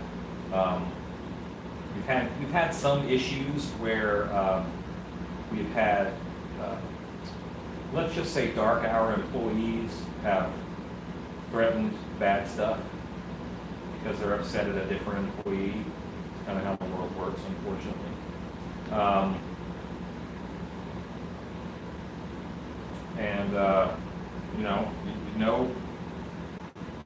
I feel that in that situation, my job is to get that person so pissed off at me that they don't go for anybody else. Which is a terrible way to do things.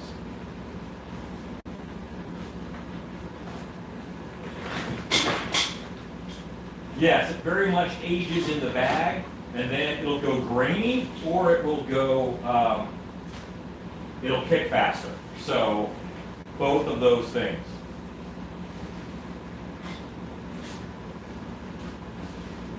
And for the record, I'm not seeing all the comments right now because I'm so chemically committed, but I'm trying to, yeah.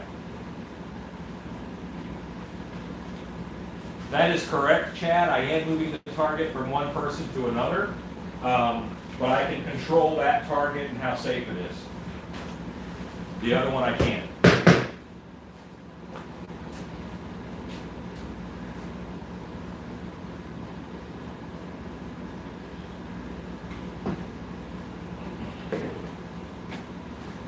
The good thing is I can build this up quickly.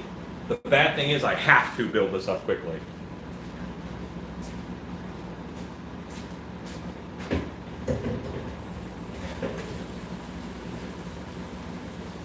Yeah, I think it might just be a bad batch. Not bad, I mean, it still has its inherent strength, I'm sure. It's just kicking a lot faster than it should. It's pretty rare for me to have plaster die in the bucket, and that's that batch I have full control over. So, yeah. Don't think it was you, Stacy.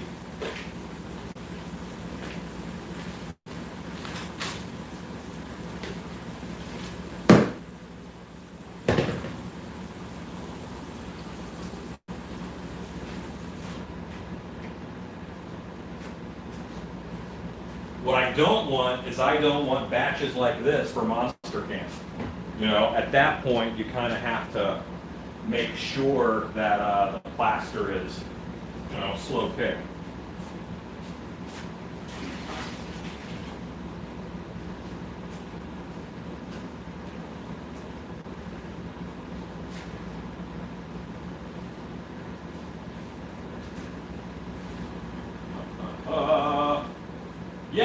Go subscribe to Horror Beauty's channel. Come back, but definitely subscribe to her channel. It's pretty awesome.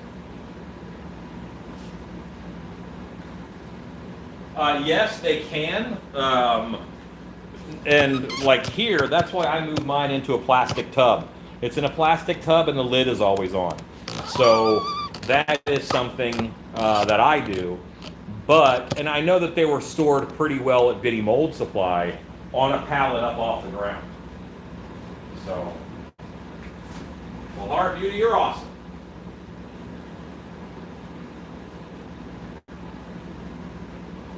Dead End Yard Haunt also has a channel. Go check it out. People are stupid. It's stronger than plaster of Paris, but it's kicking about the same. Well, it's kicking about the same as pottery plaster. So, and it's not pottery plaster because the only bag I have of pottery plaster left is sitting over here on a different table. Time for more gloves.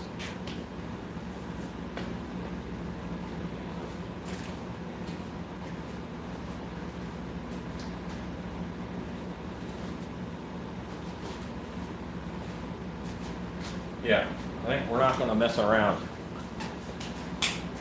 And I'm doing a smaller batch because this is kicking a little faster.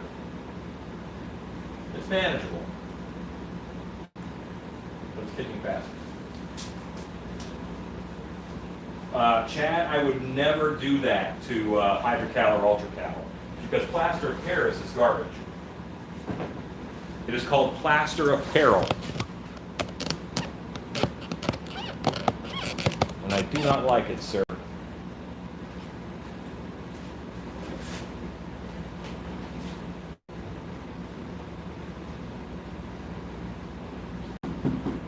You would make both your kids mad at you. Okay. That's a way to do it. Give them a common enemy.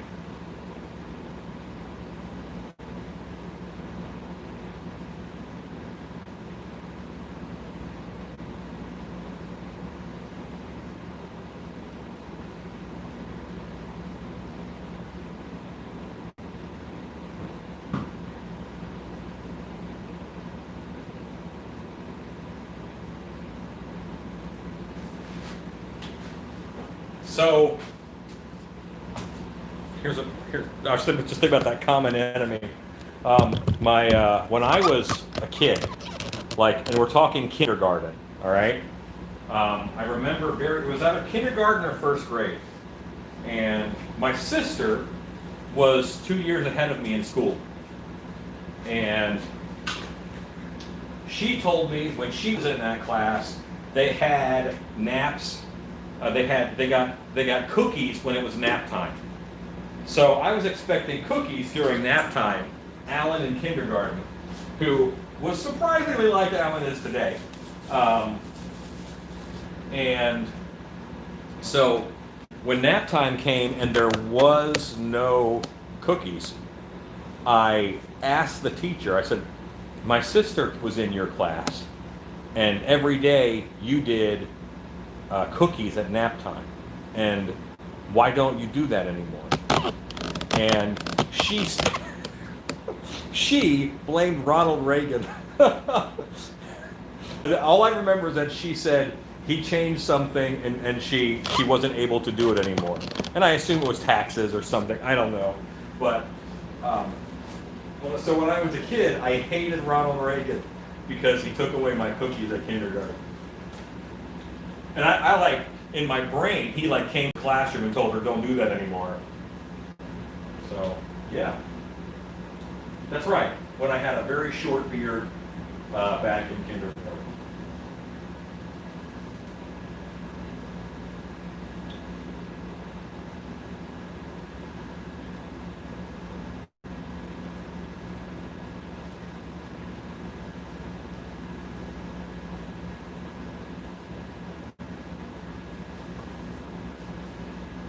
Maybe it was the say no to drugs.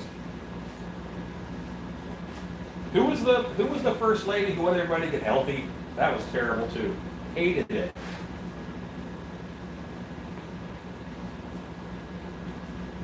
Wasn't there a fitness first lady? I don't know. You can tell how active I am in politics. Nor do I want to discuss them. I just did think that was funny. But yeah, all the kids from that moment on hated Ronald Reagan. The teacher gave us a common enemy. It wasn't her fault that there wasn't any cookies. It was Ronald Reagan's fault. She gave us a common enemy.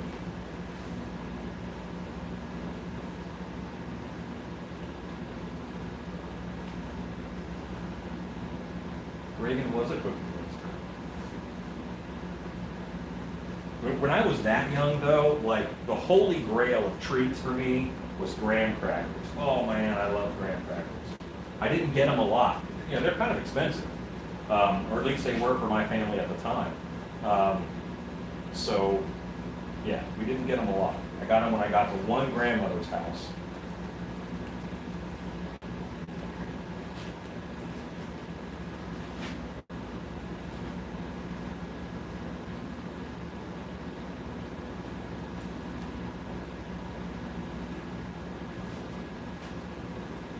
Oh, good night and good luck on your 5K.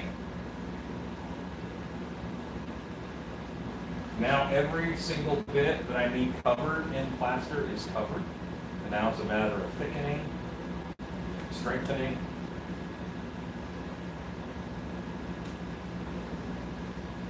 This will probably be the thinnest area right here. So this is what I'm building up now.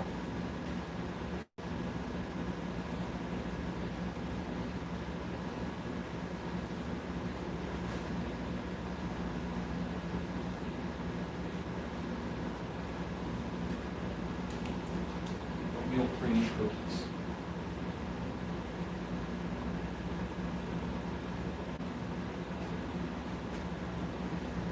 I'd probably say it's a toss-up between oatmeal raisin and snickerdoodle as my favorite cookie. And I didn't really appreciate oatmeal raisin cookies, but that's Shannon's favorite cookie, so I have come to appreciate them.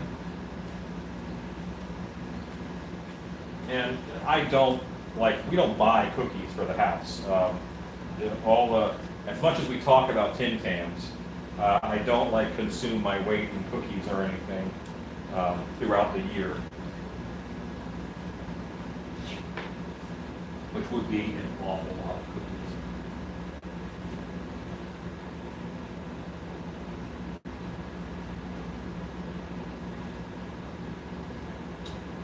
Oh, the Frost Giant, yes. The Frost Giant mask. When I get this coat on of plaster, I'll actually show you guys that sculpt. It's sitting right over there.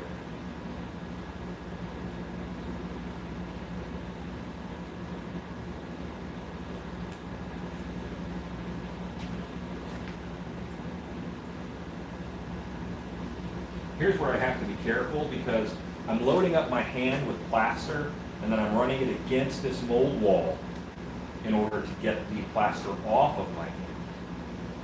And why I have to be careful is that I could possibly dislodge that mold wall if I were too forceful. And you all know that I am well known for my subtlety in life.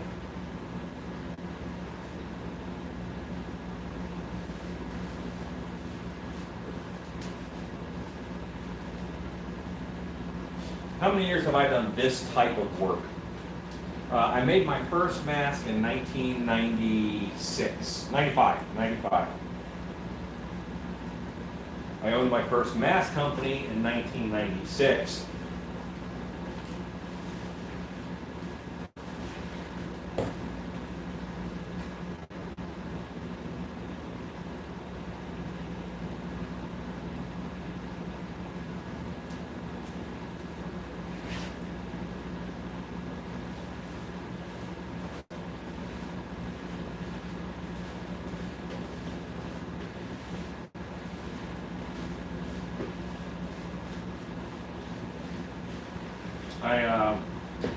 Michael, I'm doing the right thing for me. I love what I do. This is what I want to be doing. And I have a mentality that is suitable for this kind of work. There may be something that you really enjoy doing, but you don't have the mental makeup to excel at it. And that might require retraining, or it might be outside your nature. You never know. Um, there's some like sporting activities that I really enjoy, but that's not for me. This is something that I have the mentality to be able to and be okay with compromise, but not compromise too much. That's the balancing act that's kind of hard about what we do.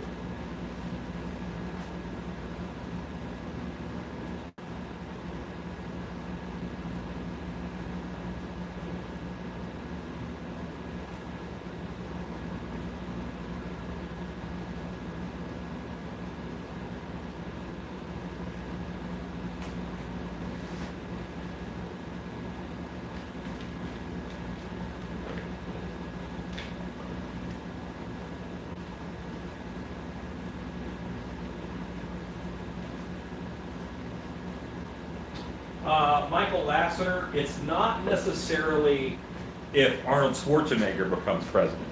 Because I fully believe, like, the president, like every president, they're busy. You know, it's the vice president you got to watch out for. And, like, do they call her the second lady, like the vice president's wife? You got to watch out for those two. They got time on their hands, and people listen to them. That's dangerous.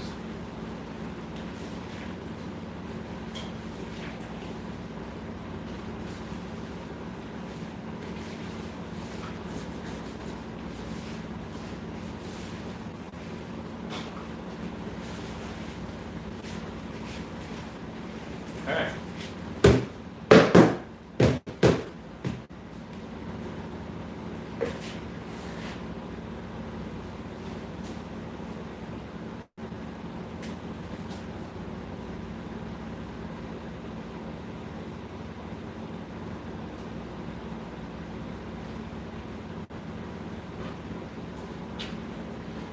Okay.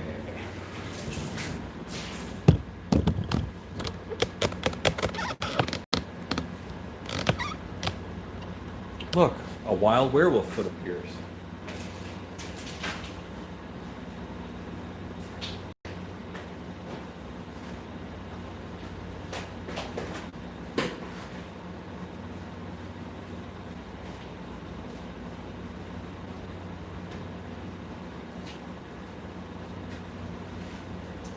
$1980.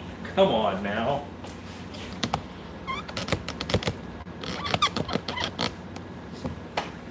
The year that all that went down, 1980,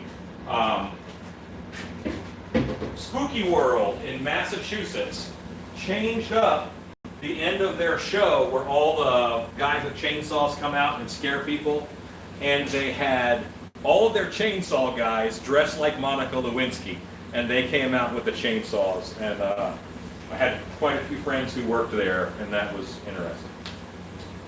They were Monica Lewinsky chainsaw wielding maniacs.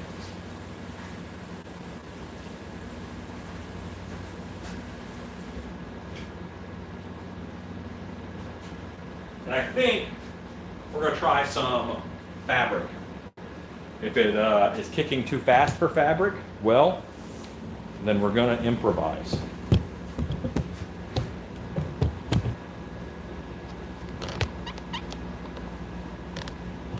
Finn, you were creeping old videos today, huh?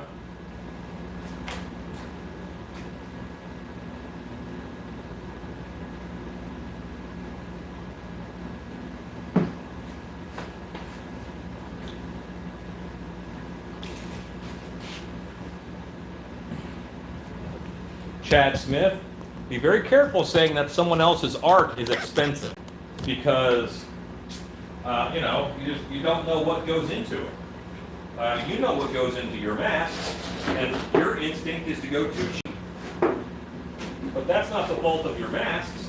That's you, because you don't believe in yourself enough to think that it's worth it. So,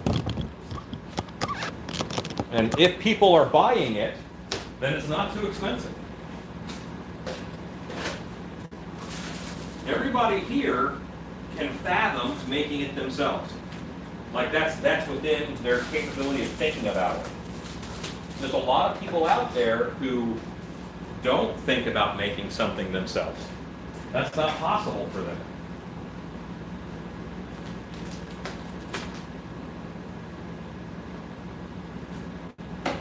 Glad you enjoyed that, Finn.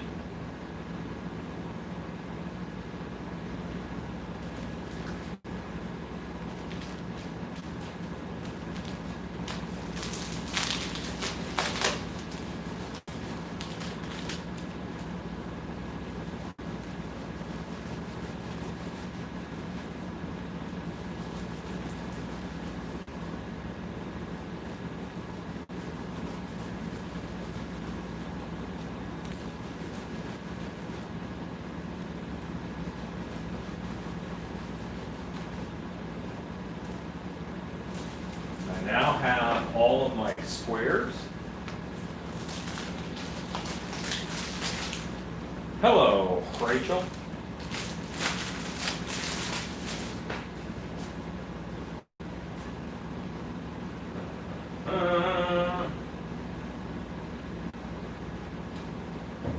I don't think notifications went out this time. I don't think notifications went out.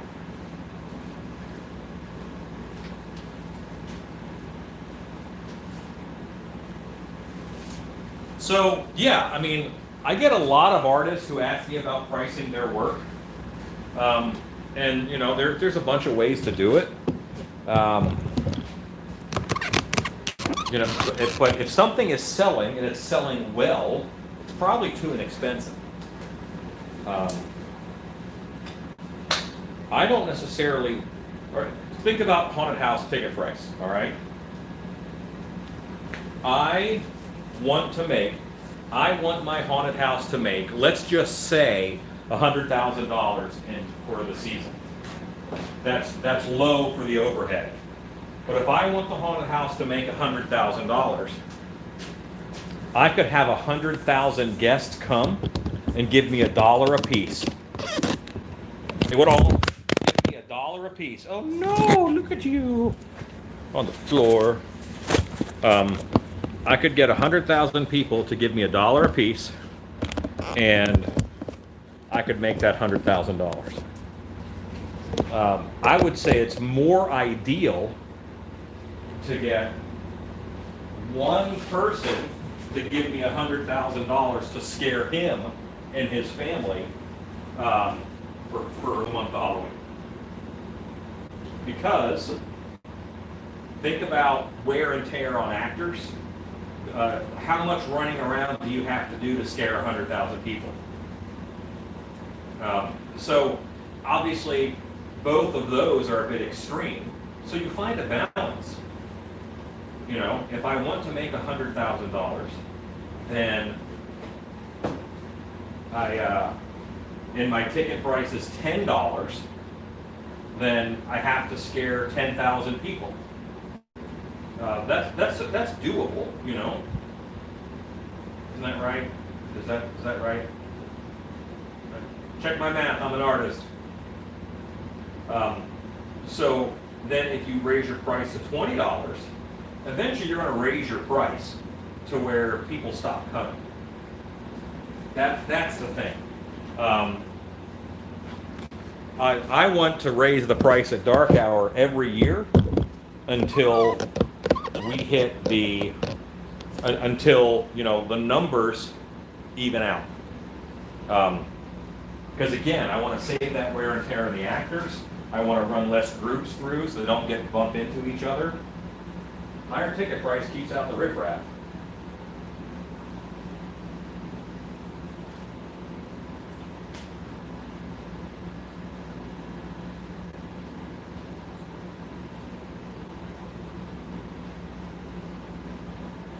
Michael, no. Listen, you have to charge for your concrete statues. No one wants a bag of concrete. They want a statue. And you're turning the bag of concrete into something. Your vision, your work is worth something. They're not buying a bag of concrete which can get ruined by the rain. They're buying a monument that'll last for 100 years. I would have no problem charging for that.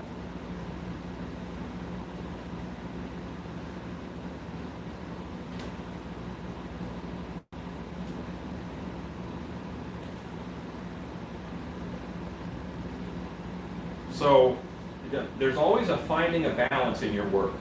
Haunted houses, the only way that you have to control how many guests you get is by your price.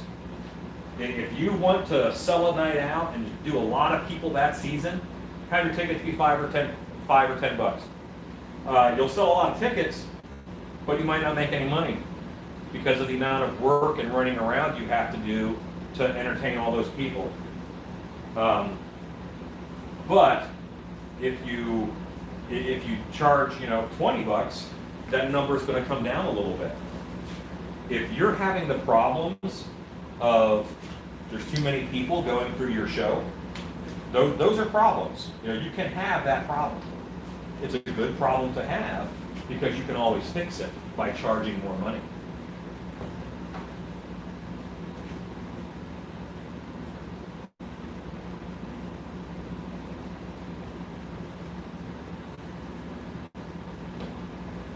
So the key to pricing your work is to know how much you want to make. And then you price it accordingly.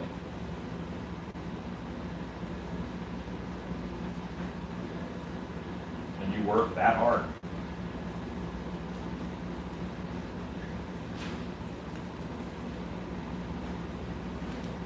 If no one has ever wanted to buy something from you, then you have two choices in front of you.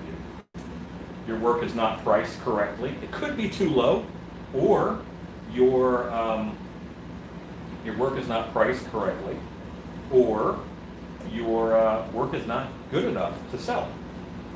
That's a possibility. You can always get better. There is no one out there who is as good as they're ever going to get at something. The only thing that holds you back is your attitude. That is what will stop you from learning.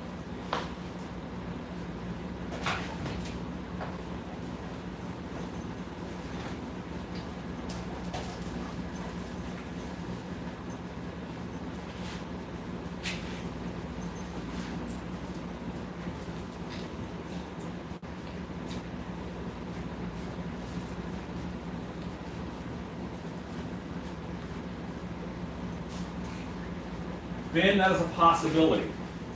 And had I been opening this October, I was going to raise the price up in order to help social distancing and have fewer people come. Chad, I saw your comments. It just wasn't easy for me to comment on it. I hear you. I get you. I just wanted to point out to anybody who might have saw your comment, but that's not the way I want people to think. I'm not in control of what people think, but I can maybe help explain some things.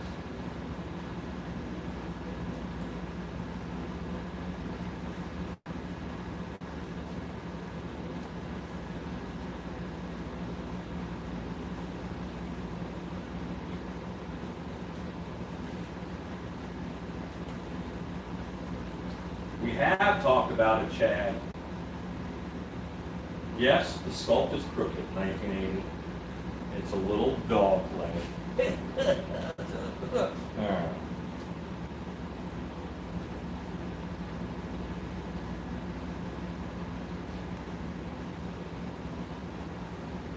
If I think that someone is being an ass, I will tell them. Once again, I am known for my subtlety.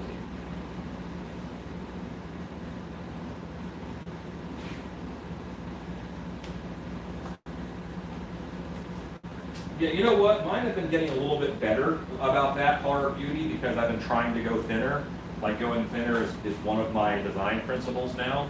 So my molds are getting better about, they look a little, sometimes you can see face bumps and things in there. That before I would obliterate those. I wanted it to be a turtle shell, no matter what the sculpt was. That's not necessary.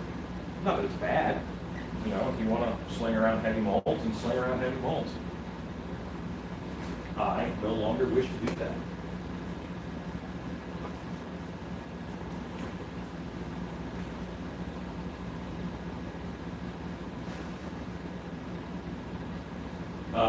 yes, not putting on price tags is a bad idea. You want to assign something a value and then hold to that value.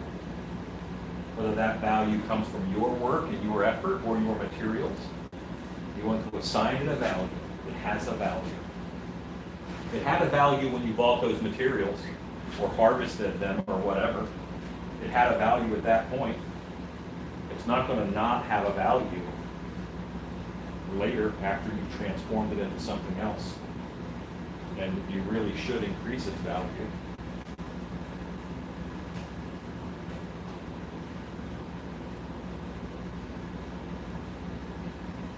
Justin, I don't, in all honesty, I was talking with the HHA, the Haunted Attraction Association, today. I'm on the board for them, and we were discussing waivers, and we're going to offer up a couple sample waivers for people.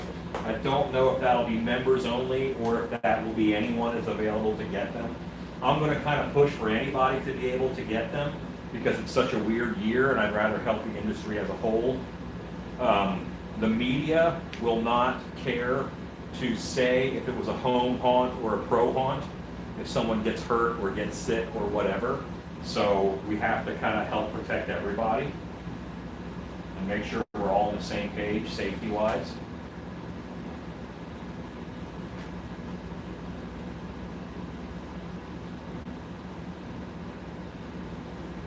Yeah, one of the things that should kind of always be true is you'll never know what people like. You'll never know what people are going to say, wow, that's the thing, and just go nuts over it.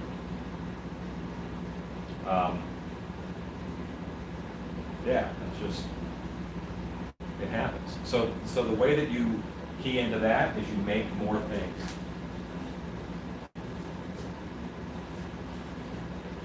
Yes, I'm a little old and fat, Horror Beauty, to be carrying around those 80-pound molds.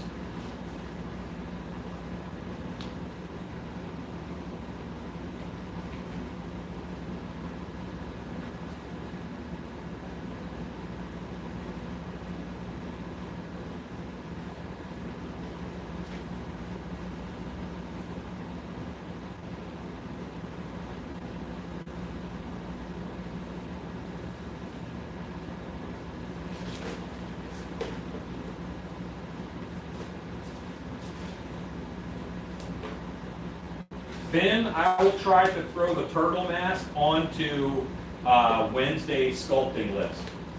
I'll throw it on there for the lottery. Well,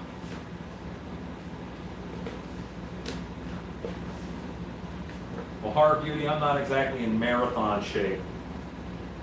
If there's 26 of something associated with me, people are going to assume it's donuts and not miles.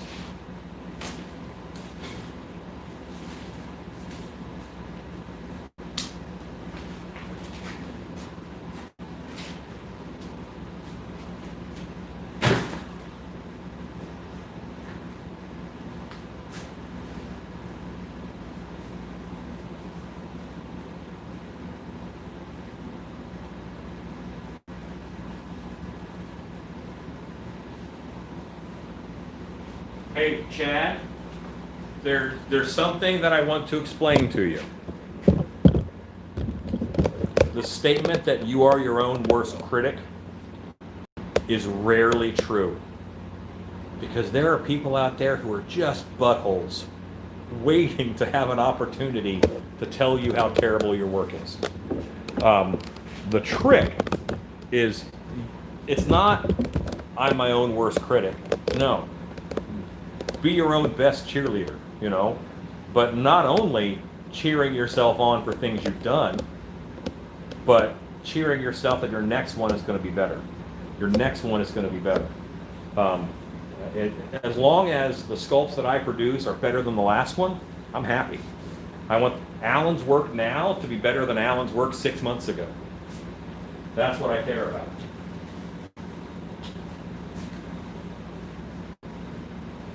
Ooh, I turn at every aid station. You can talk me into that one. Okay, so the pros and cons of burlap versus hemp. So hemp is like a bunch of straw and bundles, and people use it sometimes in molds to reinforce. I don't like it. This is orderly. You see those squares? They're actually kind of big squares. And I can make sure that plaster gets in between those. What I don't like about the hemp is those fibers are together so tight, and you make little bird nests out of it and you put plaster in it. You can't guarantee that it's completely saturated with plaster. So, I don't like it, because then you're putting air in your mold. And if you're putting air in your mold, that's not good. You don't want air bubbles at any level at any time. And my dogs are barking at something. This is how Cheney checks something out. He just shoves his head through the dog door to see if it's important. I'm going to check it out, because the other two dogs bark in rain.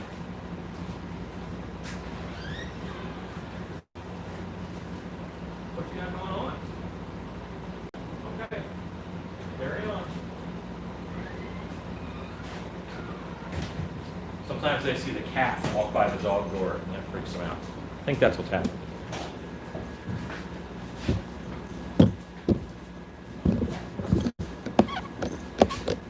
Yes, if I ran a marathon, I would probably die.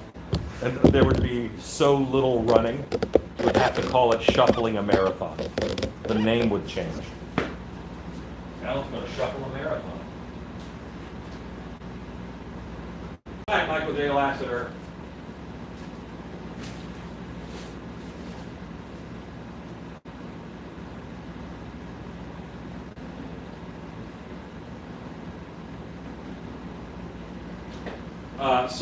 And the whole point of fabric and the hemp is to go in there and be like rebar. And if you look at concrete, when they put rebar in concrete, do they coil it up in coils and make bird's nest out of it, the iron rebar, and then throw it in the concrete? No, they lay it out in a grid. So I prefer this style of burlap. Like most burlap, this is also gardening burlap. Most burlap from the fabric store, the weave is too tight. And then you're trapping air bubbles again. You gotta make sure, you gotta wet it to make sure that it's gonna suck the plaster into all those little squares.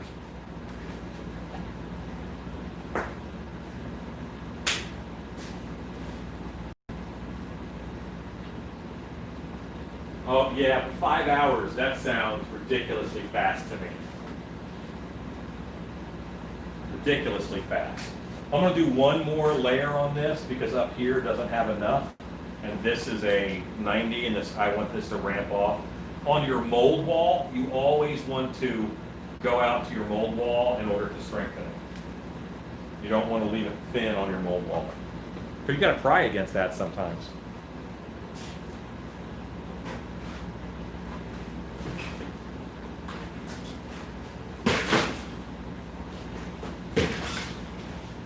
Okay, I have a bucket. Get back in the plaster mixing business, gang. I think this is my last coat for this mold.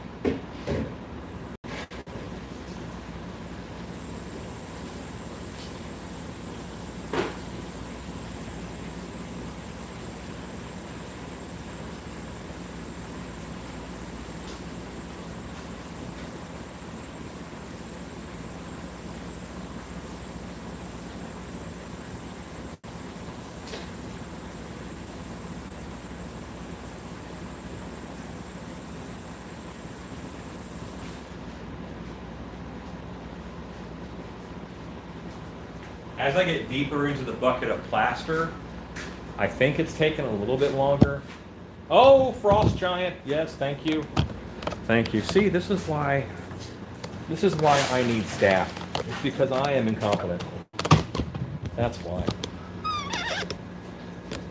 There it is. What do you guys think? I'm pretty happy with how it turned out. I'm going to take it out of the bag now.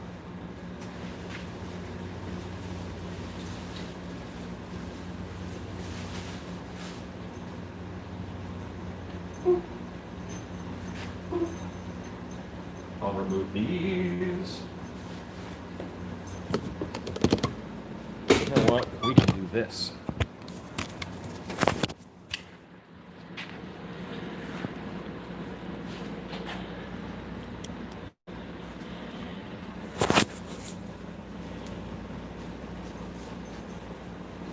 What I haven't done yet is refined the teeth. You can see they're still very smooth. And they're going to stay smooth, but they don't have a refined texture. They look a little doughy. And so I'm going to go in there and try to make them look like bone, make them look sharper and harder. Hello, Jesse York. I do have some minor textures put in some spots.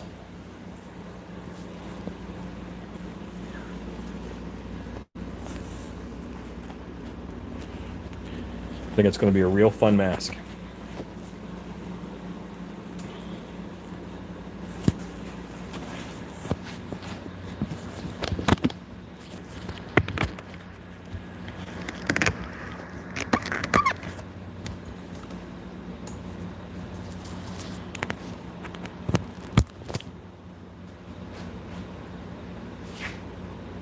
I will take the teeth off and put them on top of his head. And then this is a wet paper towel to keep it from cracking. I'm going to wrap that around the ear tips.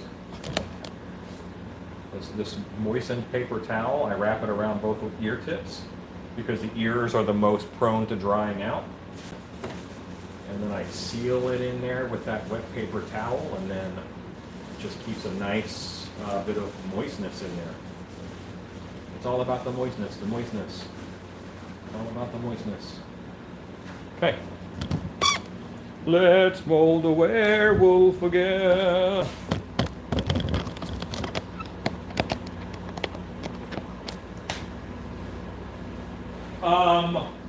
It's going to have a couple different versions, so it's possible that some of them will have hair. I guess it could remind you of the trolls in Ernest Scared Stupid. Those were much more complex sculptures and designs. This is it's fairly simple in my opinion. And that's why it is simple, so that's why I want to nail the forms on it. Doing a lot of form refining.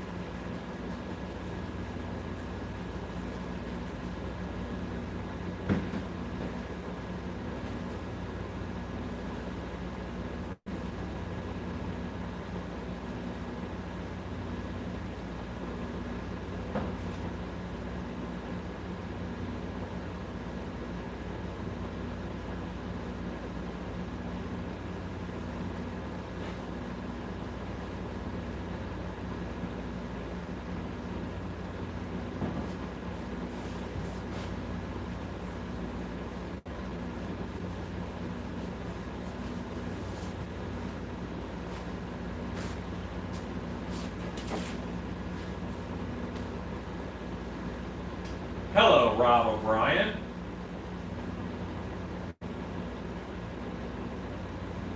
Yes.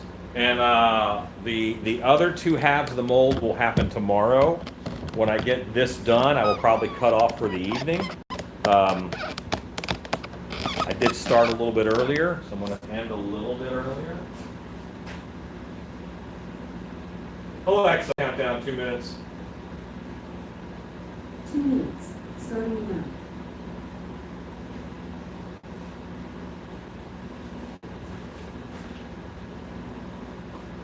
Hello, Sparrow's Cave.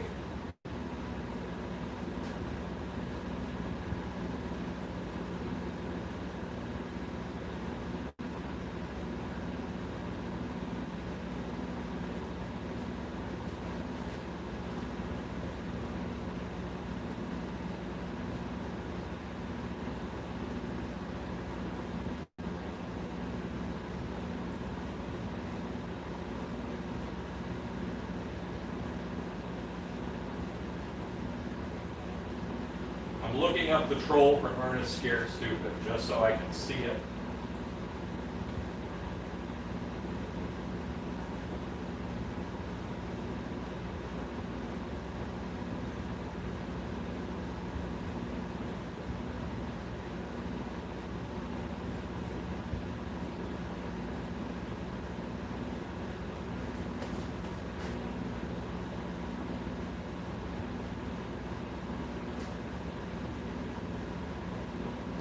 Okay, so it has some similar elements, but I'm going to say it's again, you're looking at the whole Thanos thing. Um, anybody with that big kind of chin and jaw on it, yeah, it has a similar head shape, but there's a lot of things that are different and just, I wouldn't even like that as the base if I had to sculpt that troll, which I may one day because I do like that design.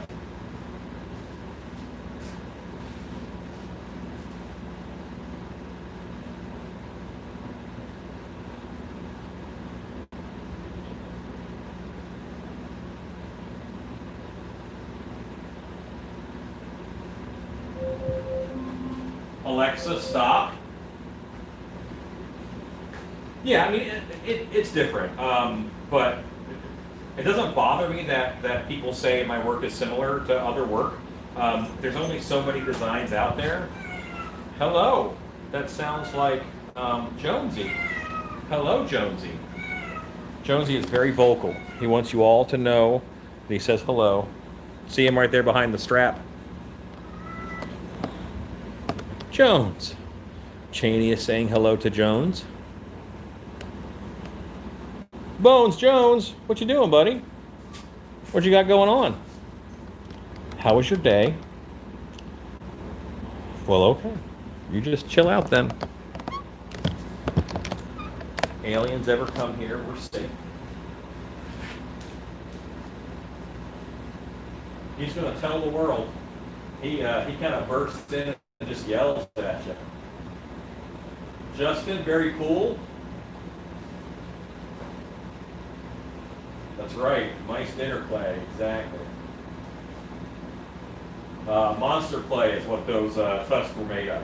Because they're so long and thin, I want to mold those separately. I'm going to make a silicone mold for those in case they dry out. So I predict that this batch of plaster is actually going to kick pretty fast too. I feel it's a little bit grainy, so I must have gotten into a part of it that was grainy. But there's a bad bag in there. I'm pretty sure of that now.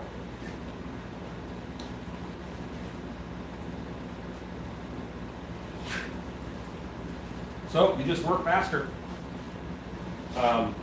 Stacy, as far as working in here in the shop and doing some things, she has a slower approach than I do. And that is, she's a little more practical, I guess, pragmatic and careful. I'm not careful, but sometimes I don't bite in the butt. It hasn't. I think that she thought it did the other day, but I think it was the plaster at this point. It's a careful approach, yes, exactly. Jones, how are you, buddy? Sing us the song of your people. What is the news, my friend? Yeah, he just kind of jumps in the room and starts yelling. End of the knee and the foot, like right here is where that board will go.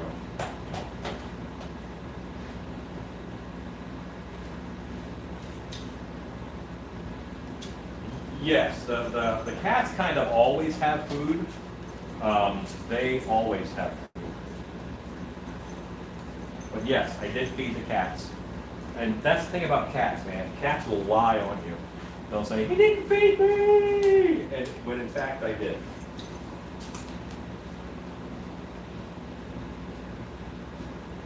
And yes, this plaster is already thick.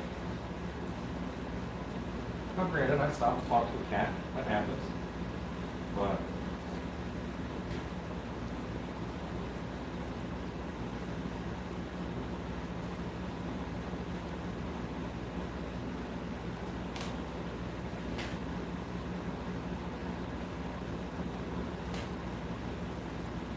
here on this knee joint, I am going to make sure that's nice and beefy on that mold wall.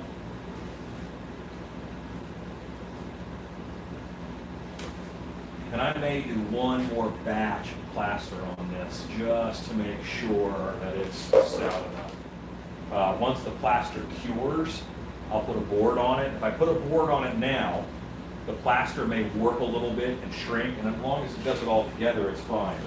But if the board will not stretch and warp the same way that the plaster will, so I'm going to wait for this plaster to kick, and then tomorrow I put that board on there. Fin, I probably do. The insect mask that I have is several years old.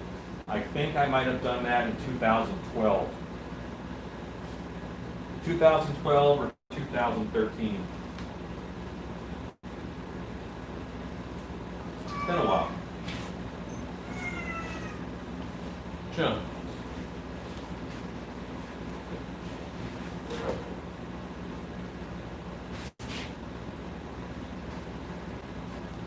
Here's that wall.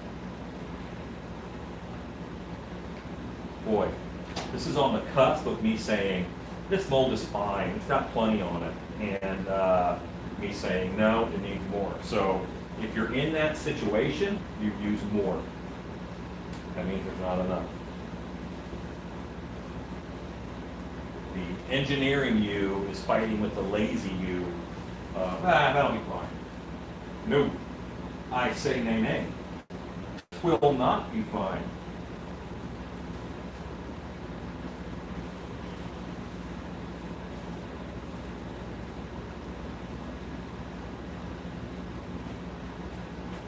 Whoa, Chad, slow down on that coffee. Or get the sculpting, exactly.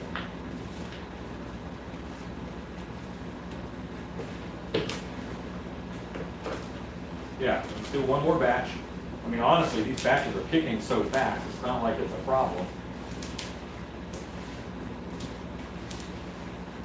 But we're not wasting any in the bucket because I have a few batches, I got familiar with my material, and now it's a non-issue. It just kicks faster, so we work faster. What they say in 13th Warrior, I can barely lift this sword, will get stronger. There you go. I love that movie, 13th Warrior. It's a different telling of Werewolf and Grendel, which is my favorite story, Grendel.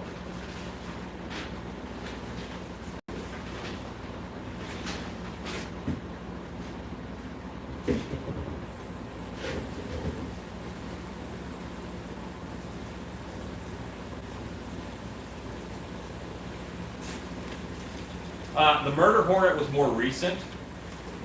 That took place over a couple nights, I think, in February?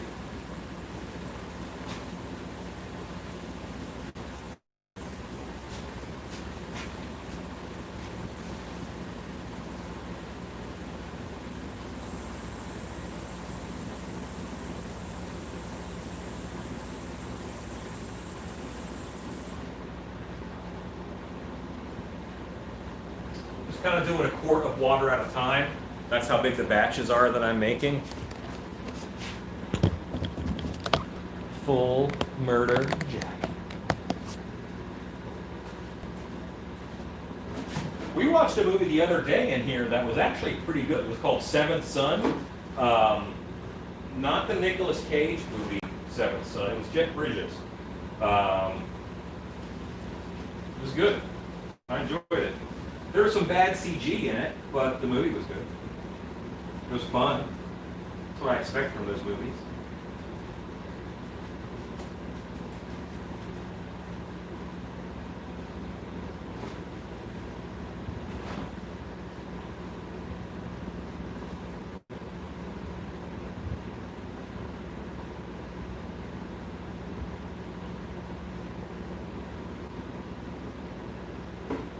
There's a part where you're mixing plaster where it looks like the earth and there's a bunch of continents, and then you destroy that. But that one moment I always enjoy when I'm mixing plaster. It just looks like the earth. When all those islands start to pop up.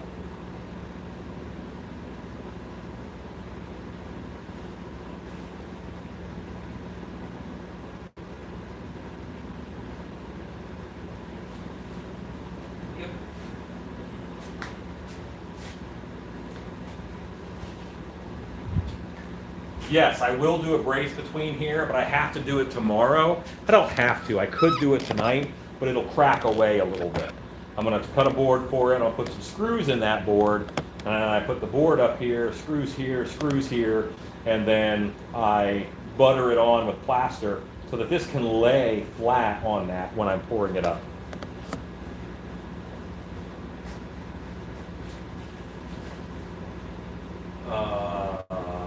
Michael, okay, you're the sugar god. Yeah, that's not just a nickname from your loved one. Come here, sugar god. You could be called worse.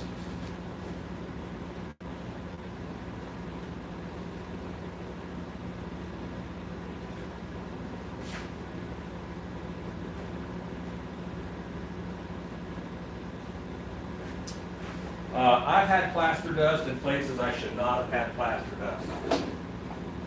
That's just all there is to it.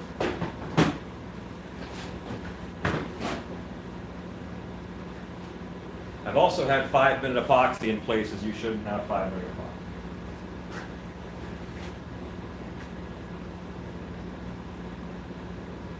I've also latexed my shirt to my underwear by accident. Like, see where this hits me on the table? You know, if there's latex here and I'm working and I lean over, that latex could soak through my t-shirt to my underwear. And then, if I have to tinkle in a hurry, my shirt won't come up and my shorts won't, I'm like, ah! And then you have to figure it out.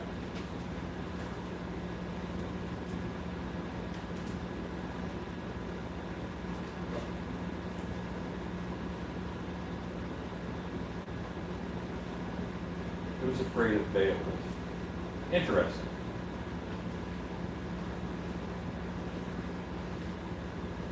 I did eat a little bit of liquid nails with my okra. That happens, you know, it's what you do.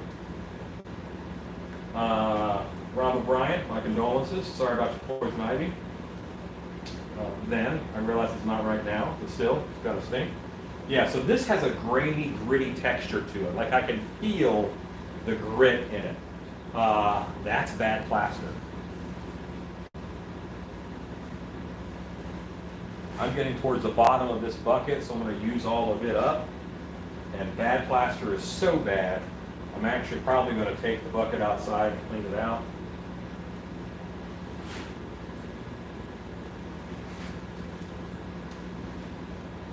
Before I put in more plaster.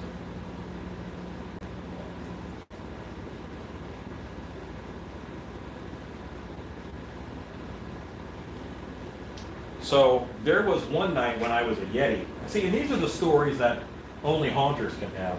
There was one night when I was a Yeti, all right? And let's just say that traditionally, I am not a powderer of the junk. Like I don't powder my bits. But it was an especially wet haunt season. I think it was 2010. And that year, because I was dressed as a Yeti, while I owned the haunt, I would go in and play as a Yeti, yes. Or a caveman sometimes. But the Yeti is what this incident was spurred by. It was a very humid year, and conditions would arise to make you uncomfortable by the end of the evening. Let's just call it chafing. So I was encouraged by my wife to maybe try some powder.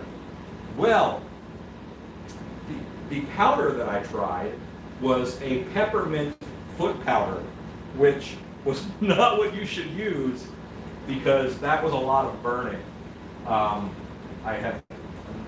My quote that night was, "I have never had a venereal disease, but I'm pretty sure that now I know what one feels like." Because, yeah, peppermint medicated foot powder is just what I grabbed because that was what was up there by my Ren boots. And yeah, that's not the stuff that you want to put on your groin at any point in time, in any capacity. However, regular old swamp crotch felt awesome. compared to burning, oh God, it's burning, painful burning, swamp crotch.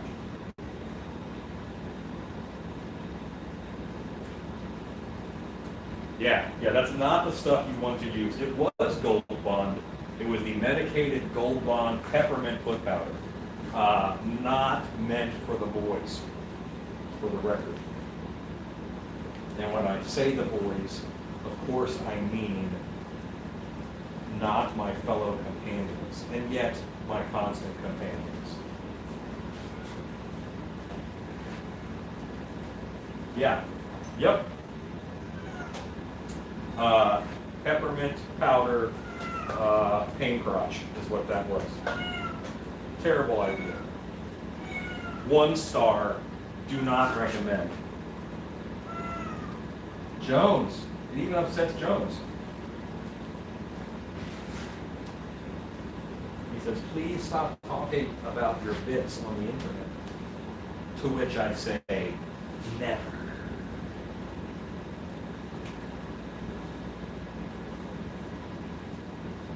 Along with the Patreon, there'll be an OnlyFans. Just kidding. That's not going to happen.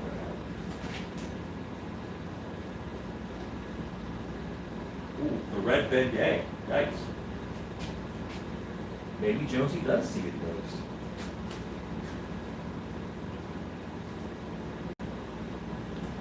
I'm just smoothing out these toes so it looks better. Like sometimes I do it because it looks better. Sky. Find a little bit more thickness here. I'm really fighting the kick time of the plaster now. The plaster's strong. I'm not worried about its strength. The only issue with this is how fast it kicks. You have to work very fast.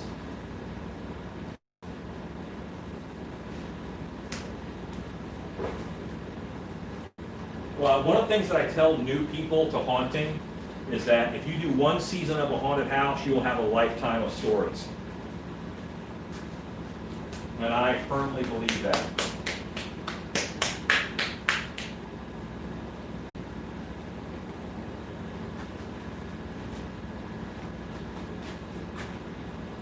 That's something that I say in my trainings every year.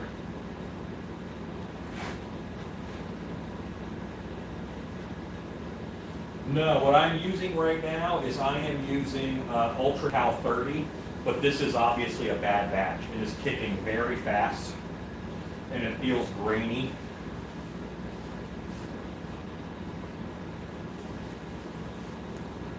And I bought the last 4 bags from Mitch, so hopefully the next batch that I get from him will not have any issues.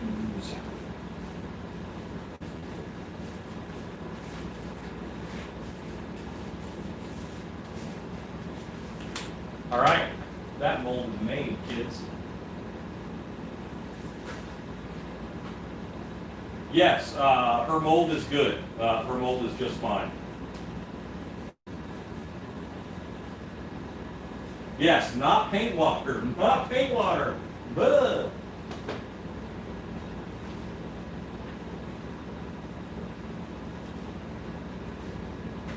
Sloane's liniment. And then, okay, yeah. Yes.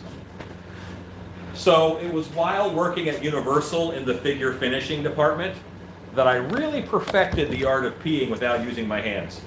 There's some skill involved, but you don't want fiberglass there.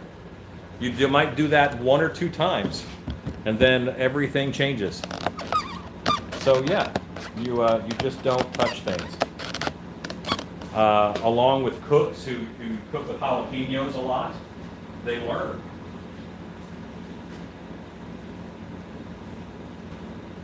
John C., I'm sure lots of people have thought that about an outdoor show. If we had the room, we would do an outdoor show at dark hour. But, you know, our property is not conducive to that. This is the mold here. There is water in it.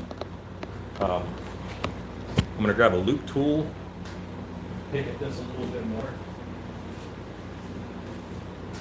See, when I'm by myself, I say the wrong thing all the time. That's what I do. Yeah. Probably shouldn't be telling these stories.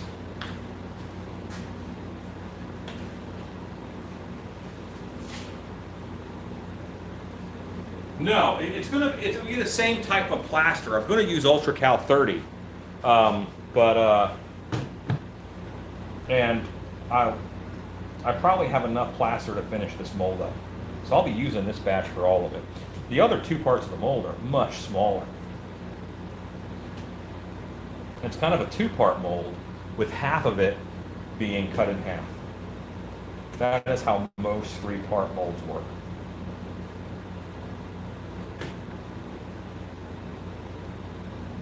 Now this clay is much more malleable than it was before. Before it was kind of like stone. Soft stone, but still stone.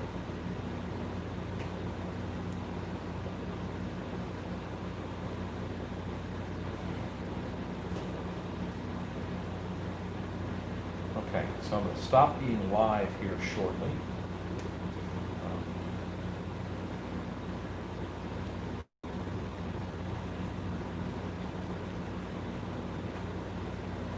But anyway, you guys get the idea. It's a mold. I'm picking clay out of it. Turned out good. A few air bubbles, no big deal. It takes a, you know, you had to kind of be there to know what happened to spot the difference between the two plasters and where they come together. And it won't affect the mold at all. If the mold was being stored outside and it was in a freeze-thaw cycle, it could separate there. So that would be a bigger deal if we lived in up north and we stored our molds outside. But here in Texas, there's not enough freeze-thaw cycles to open that gap up. So it's just not a big deal.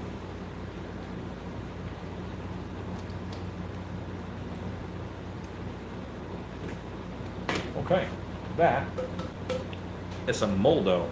Gang, let me look for questions and comments.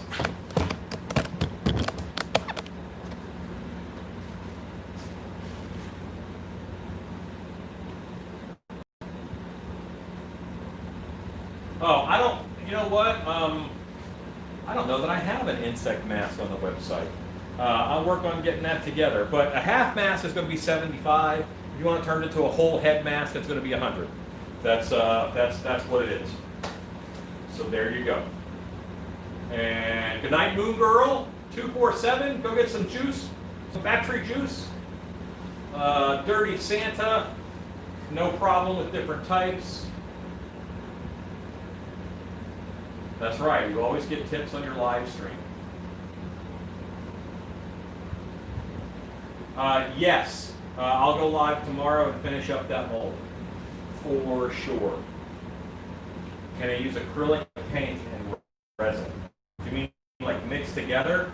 Do not mix acrylic paint into your resin, that will not work. Take your mold, I saw the silicone molds you were using, go ahead and spray paint the mold. The inside of the mold, spray paint that. Then you pour your resin in and the resin bonds to that spray paint that's inside the mold.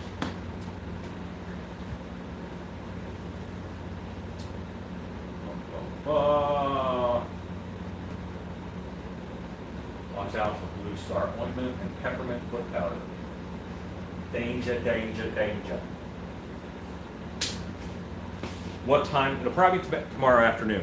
It'll probably be around like 3 o'clock. I'll get rolling on this guy. Because I probably want to sit and finish sculpting the frost giant, but then this guy will get rolling. It's warm.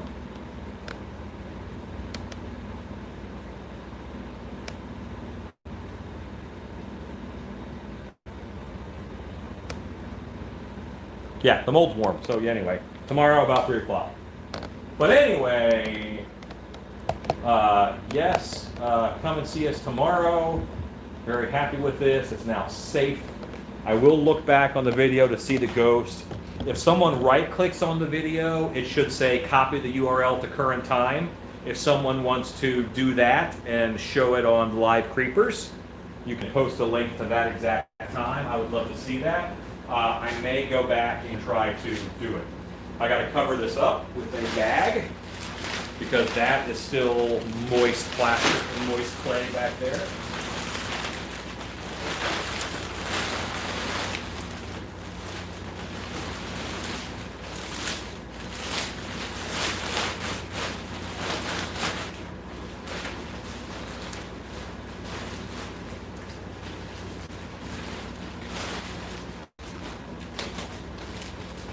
Yeah, apparently there was some kind of a ghost, Jesse. Yes, a can flew across the shop, then exploded, and it broke. Everyone must die on the wall, but that faded by the time I got here, so you never know. Sweet. Okay, all right, so thanks everybody for hanging out with me tonight. I appreciate you. You guys are awesome. Remember, they can cancel events, they cannot cancel your Halloween heart, and go make stuff. Oh, we're back. Look, see, I messed up. Go make stuff.